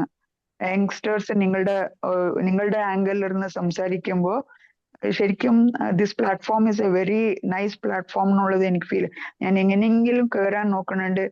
There is no end for gaining knowledge. അത് ഏജ് ഒരു ബാരിയറേ അല്ല. ഞാൻ എപ്പോഴും നമ്മൾ സംസാരിക്കുമ്പോഴും നമ്മൾ ക്രൗഡിൽ പോയി സംസാരിക്കുമ്പോഴും നമ്മൾ സംസാരിക്കുമ്പോൾ അത് വേർത്ത് ആയിരിക്കും, അല്ലെങ്കിൽ നമ്മൾ ജസ്റ്റ് ഒരു ഗോസിപ്പിംഗ് ആയിരിക്കും. ഈ മാതിരി നോളജ് കിട്ടുമ്പോൾ at any point of time we are talking something with values എന്നുള്ളൊരു ഫീലിംഗ് എനിക്ക് ക്രിയേറ്റ് ആയിട്ടുണ്ട് സർ ഈ മോർണിംഗ് സർക്കിൾ കയറുമ്പോൾ. Thank you വിംബിൾ team. Thank you ma'am. Thank you. Better late than never എന്നാണല്ലോ മാം. അപ്പം ഇപ്പോഴെങ്കിലും എന്ന് വിചാരിക്കുക. അതുകൊണ്ട് കയറിക്കൊണ്ടിരിക്കുകയാണ്. അല്ല, അതില് ഞങ്ങളും ലക്കിയാണ് കേട്ടോ. മാമൊക്കെ ഉള്ളത് കൊണ്ടാണ് ഞങ്ങളും കൺസിസ്റ്റന്റ് ആയിട്ട് കറക്റ്റ് ആയിട്ട് ഇവിടെ വരുന്നത്. തീർച്ചയായും. നമ്മുടെ ഡെയിലിയുള്ള മാമിന്റെ ഫീഡ്ബാക്ക് നമുക്കൊരുപാട്, ഞങ്ങളതൊക്കെ കേൾക്കാൻ വേണ്ടിയിട്ടാണ് വരുന്നത്. ബോബി മാം ആണെങ്കിലും എല്ലാം ഫീഡ്ബാക്ക് അടിപൊളിയായിരുന്നു. യങ്സ്റ്റേഴ്സിൽ നിന്ന് കുറേ പഠിക്കാനുണ്ട്, എൽഡേഴ്സിൽ നിന്നും പഠിക്കാനുണ്ട്. സോ ആ അണ്ടർസ്റ്റാൻഡിംഗില് very nice platform. Good morning sir. ഞാൻ ഒരു കാര്യം കൂടെ പറയണേ. ഇന്ന് എനിക്ക് പെട്ടെന്ന് ഇങ്ങനെ പ്രാർത്ഥിച്ചുകൊണ്ടിരുന്നപ്പോഴൊക്കെ തോന്നിയ ഒരു ഇതാണ്, നമ്മൾ എപ്പോഴും പറയും ഒരു ഗുരു വേണമെന്നല്ലേ. പക്ഷെ ശരിക്കും നമുക്ക് എന്ന് പറയുന്ന ഗുരു എന്ന് പറയുമ്പോ ഒരാളിലായിട്ട് നിൽക്കുന്നുണ്ടോ? നമ്മൾ ചുറ്റിലും നോക്കുമ്പോ എന്തെല്ലാം അല്ലേ. ഇപ്പൊ ഒരു ഒരു പക്ഷിയിൽ നിന്ന് തന്നെ നമുക്ക് എന്തെല്ലാം മനസ്സിലാക്കാം. അപ്പൊ ശരിക്കും അത് ആർക്കെങ്കിലും, അതായത് ഗുരു എന്ന് പറയുമ്പോൾ നമുക്ക് ചുറ്റിലുമുള്ള ടീച്ചർ എന്ന അർത്ഥത്തിനേക്കാളും കുറച്ചും കൂടെ ഉയർന്ന അല്ലെ ഒരു പദം കൂടിയാണ് അല്ലെ. അപ്പൊ നമുക്ക് എല്ലാത്തിനെയും ഒരു ചുറ്റിലുമുള്ള ഒരു ലിവിങ് തിങ് ഏതാണെങ്കിലും അതിൽ നിന്ന് നമുക്ക് പഠിക്കാൻ ധാരാളം ഉണ്ട് അല്ലെ. അപ്പൊ അങ്ങനെ നമ്മൾ ഡെവലപ്പ് ചെയ്യണം ചുറ്റിലുള്ള ഓരോ കാര്യങ്ങളും നോക്കിയിട്ട്. ഈ ഓരോന്നിനും ഓരോ സമയമുണ്ടെന്ന് പറയുന്നത് കറക്റ്റാ. അതായത് നമ്മൾ ഒന്നിനെ കുറിച്ച് നമ്മൾ ഇങ്ങനെ പശ്ചാത്തപിച്ചിട്ട് കാര്യമില്ല. അയ്യോ എനിക്ക് അന്ന് അങ്ങനെ ചെയ്യാൻ പറ്റില്ല, എനിക്ക് ഇന്ന് അങ്ങനെ ചെയ്യാൻ പറ്റില്ല, അത് വേണ്ട. തിരിച്ച് നമ്മൾ ഇപ്പൊ എന്ത് ചെയ്യുന്നു അത് നല്ല എൻഗേജ്ഡ് ആയിട്ട് മൈൻഡ്ഫുള്ളോട് കൂടി ചെയ്യുക. നമ്മൾ നല്ല ഹാപ്പി ആയിരിക്കുക. പിന്നെ അൻസാർ സാർ പോലെ ശരിക്കും നമ്മളെല്ലാം ഒരേപോലെ ചിന്തിക്കുന്നവരായതുകൊണ്ടാണ് നമ്മൾ ഈ സമയത്ത് ഇങ്ങനെ ഇരിക്കുന്നതും നമ്മളെ തന്നെ ഡെവലപ്പ് ചെയ്യാൻ ശ്രമിക്കുന്നത് അല്ലെ. അല്ലെങ്കിൽ നമുക്ക് സുഖമായിട്ട് കിടന്നുറങ്ങി ഇതിനെ എന്തൊന്നും വേണ്ടാന്ന് ചിന്തിക്കാം അല്ലെ. അപ്പൊ അതുകൊണ്ട് നമ്മളെല്ലാം നമ്മൾ ചിന്തിക്കുക, നമ്മൾ സ്പിരിച്വലി ഇത്തിരി ഹൈ ആയിട്ടുള്ള അല്ലെങ്കിൽ നമ്മൾ കുറച്ചുകൂടെ ഡെവലപ്പ് ചെയ്യാൻ ആഗ്രഹിക്കുന്ന ഒരു ഗ്രൂപ്പിലാണ്. അത് നമ്മൾ ഉറപ്പായിട്ടും ഡെവലപ്പ് ആവും. നമുക്ക് ചെയ്യാൻ പറ്റിയ ഈ സൊസൈറ്റിയിൽ നമുക്കും തന്നെ ചെയ്യാൻ പറ്റിയ ഒത്തിരി കാര്യങ്ങളുണ്ട്. അതുകൊണ്ടാണ് നമ്മൾ ഈ സർക്കിളിൽ എത്തിപ്പെട്ടത്. അപ്പൊ നമ്മൾ നല്ല കോൺഫിഡന്റ് ആയിരിക്കുക, നല്ല മൈൻഡ്ഫുൾ ആയിരിക്കുക. അതെ, അപ്പൊ നല്ല ഹാപ്പി ആയിരിക്കുക. സൂപ്പർ ക്ലാസ് ആയിരുന്നു എല്ലാവരും. ഈ ശബ്ദമൊക്കെ കേൾക്കാതിരിക്കുമ്പോൾ നമുക്ക് ഭയങ്കരമായിട്ട് മിസ് ചെയ്യുന്നുണ്ട് ഇപ്പൊ അല്ലെ. അപ്പൊ അങ്ങനെ ഒരു സർക്കിളിലാണ് നമ്മള്. 10-30 പേരുടെ എല്ലാ ദിവസവും രാവിലെ കേൾക്കുക എന്ന് പറയുന്നത് ഭയങ്കര ഹാപ്പി ആയ ഒരു കാര്യമാണ് അല്ലെ. അപ്പോ താങ്ക് യു സാർ എല്ലാവർക്കും കേട്ടോ. ഫവാദ് സാറ് ഇപ്പൊ ഇടയ്ക്കൊക്കെ വരുന്നുണ്ട് അല്ലെ. ഫവാദ് സാറിന്റെ ശബ്ദം തന്നെ ഒരു പ്രത്യേക ഇതാണ്, എല്ലാവരെയും അക്സെപ്റ്റ് ചെയ്യാൻ പറ്റുന്ന ഒരു സൗണ്ട് ആണെന്ന് തോന്നും. എല്ലാവരും അതെ, ശബ്ദമൊക്കെ ഓക്കെ ആക്കി ഹാപ്പി ആയിട്ട് വരട്ടെ. എന്നാലും ഇന്നിപ്പോ ചേഞ്ച്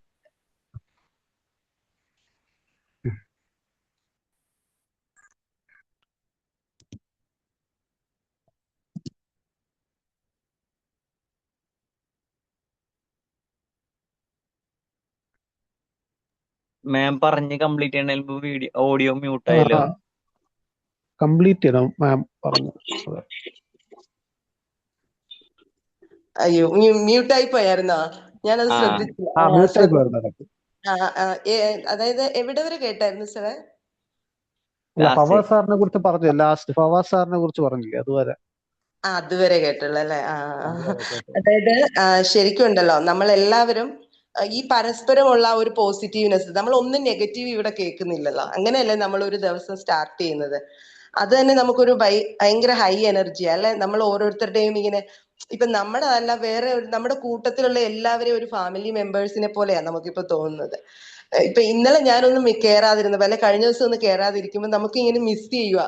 ഇവരുടെ നമ്മുടെ ഉള്ളിലുണ്ട് ഇന്നതായിരിക്കും നമുക്ക് റെക്കോർഡ് കേൾക്കാം എന്നൊക്കെ നമുക്ക് അറിയാമെങ്കിലും നമുക്ക് രാവിലെ കിട്ടേണ്ട എന്തോ മിസ്സായി പോയോന്നൊരു കുഞ്ഞൊരു സ്ട്രൈക്ക് എവിടേക്കോ ഇങ്ങനെ വരുന്നുണ്ടായിരുന്നു. ഈശ്വടാ എനിക്ക് കേറാൻ പറ്റിയില്ലല്ലോ എന്നൊക്കെ ഇങ്ങനെ നമുക്ക് ഒരു മിസ്സിങ് ഫീലിംഗ് അല്ലെ. അതൊരു എനിക്കൊരു ഹൈ ഇതായിട്ട് തോന്നുന്നുണ്ട്. അതായത് നമുക്ക് എന്തൊക്കെയോ ഉണ്ട്, നമ്മുടെ ആരൊക്കെയോ എവിടൊക്കെയോ ഇരിപ്പുണ്ട് എന്നൊക്കെയുള്ള ഒരു ചിന്ത നമുക്ക് ശരിക്കും ഈ മോർണിംഗ് സർക്കിളിൽ നിന്ന് കിട്ടുന്നുണ്ട്. എന്ന് എനിക്ക് തോന്നുന്നത് എല്ലാവരും ഒരേ വൈബുള്ളവരാണെന്ന് തോന്നുന്നു, അതുകൊണ്ടായിരിക്കും അല്ലെ. Okay, thank U. ഞാനൊരു താങ്ക് യു ഒക്കെ പറഞ്ഞു നേരത്തെ വെച്ചത് കേട്ടോ. അപ്പൊ പക്ഷെ ഞാൻ അറിഞ്ഞില്ല മ്യൂട്ടായി പോയത്. Thank you so much. ശരിക്കും എനിക്കൊരു ഹൈ എനർജി ആട്ടോ നമ്മൾ ഈ ഗ്രൂപ്പിലുള്ളത്. ഞാൻ എഴുന്നേറ്റ് കുറെ കാര്യങ്ങളൊക്കെ കഴിഞ്ഞിട്ടാണ് ഇതിൽ വരുന്നത്. പക്ഷെ എന്നാലും ആ സമയത്ത് എനിക്ക് കിട്ടുന്ന ഒരു എനർജി ഭയങ്കര ഹൈ ആ. അപ്പൊ ഞാൻ ശരിക്കും so much thank you to all of you കേട്ടോ. ഓക്കെ.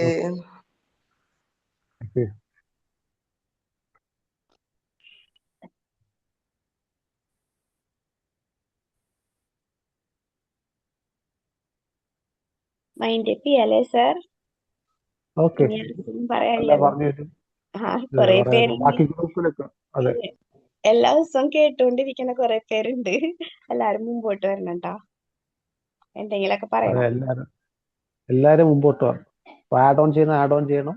ബാക്കി എന്ത് പറയുമ്പോൾ ഫാമിലി ആണല്ലോ, നമുക്ക് എങ്ങനെ എന്തും സംസാരിക്കാം. ലക്ഷദ്വീപിന്ന് നമ്മളുടെ ഒരു ട്രെയിനറാണ്. ഇന്നാണ് ഇപ്പൊ ഞാൻ ആദ്യമായിട്ട് കാണുന്നത്. മാം ഉണ്ടോ അവിടെ? മാം ഉണ്ടോ? അൺമ്യൂട്ട് ചെയ്തൊന്ന് സംസാരിക്കും. ലക്ഷദ്വീപിലാണ് മാം ഉള്ളത്, കാണുന്നുണ്ട് ഇതില്. അപ്പൊ നമുക്ക് വൈൻഡ് അപ്പ് ചെയ്യാലേ? ഓക്കെ. അതാ കാണുന്നു മാം ഉണ്ട്, മാം കാണുന്നുണ്ട്. ഞങ്ങളുടെ ഗ്രൂപ്പില് ഇതുപോലെ ലക്ഷദ്വീപിലുള്ള ഒരു പെൺകുട്ടി ഉണ്ടായിരുന്നു. ഞങ്ങൾ സൈക്കോളജിയുടെ ഒരു ഗ്രൂപ്പിലായിരുന്നു. അപ്പോ അതില് ഞങ്ങളുടെ ഗ്രൂപ്പിൽ തന്നെ ഒരു വിവാഹം കഴിക്കാത്ത ഒരുത്തനും ഉണ്ടായിരുന്നു. അവൻ ആ കുട്ടിയുമായി പ്രണയത്തിലായി. അവിടുന്ന് ആ കുട്ടിയെ സ്നേഹിച്ച് കല്യാണം കഴിച്ചു വിട്ട. ഇപ്പൊ അവർ രണ്ടുപേരും നല്ല സുഖമായിട്ട് സന്തോഷമായിട്ട് ജീവിക്കുന്നു. അഗത്തി ദ്വീപിലാണ് ആ കുട്ടി.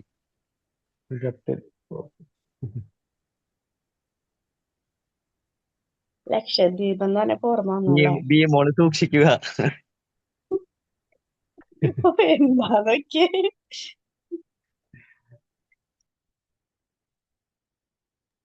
അപ്പൊ നമുക്ക് വേണ്ടിപ്പിയാലേ. ഓക്കെ അതിന്റെ അപ്പൊ ഇന്ന് ഇവിടെ കേൾക്കാൻ വന്ന എല്ലാവർക്കും നന്ദി. നിങ്ങളുടെ സപ്പോർട്ടാണ് മുന്നോട്ട് പോകാൻ എന്നെ പ്രേരിപ്പിക്കുന്നത്, സഹായിക്കുന്നത്. Thank you all. Okay thank U.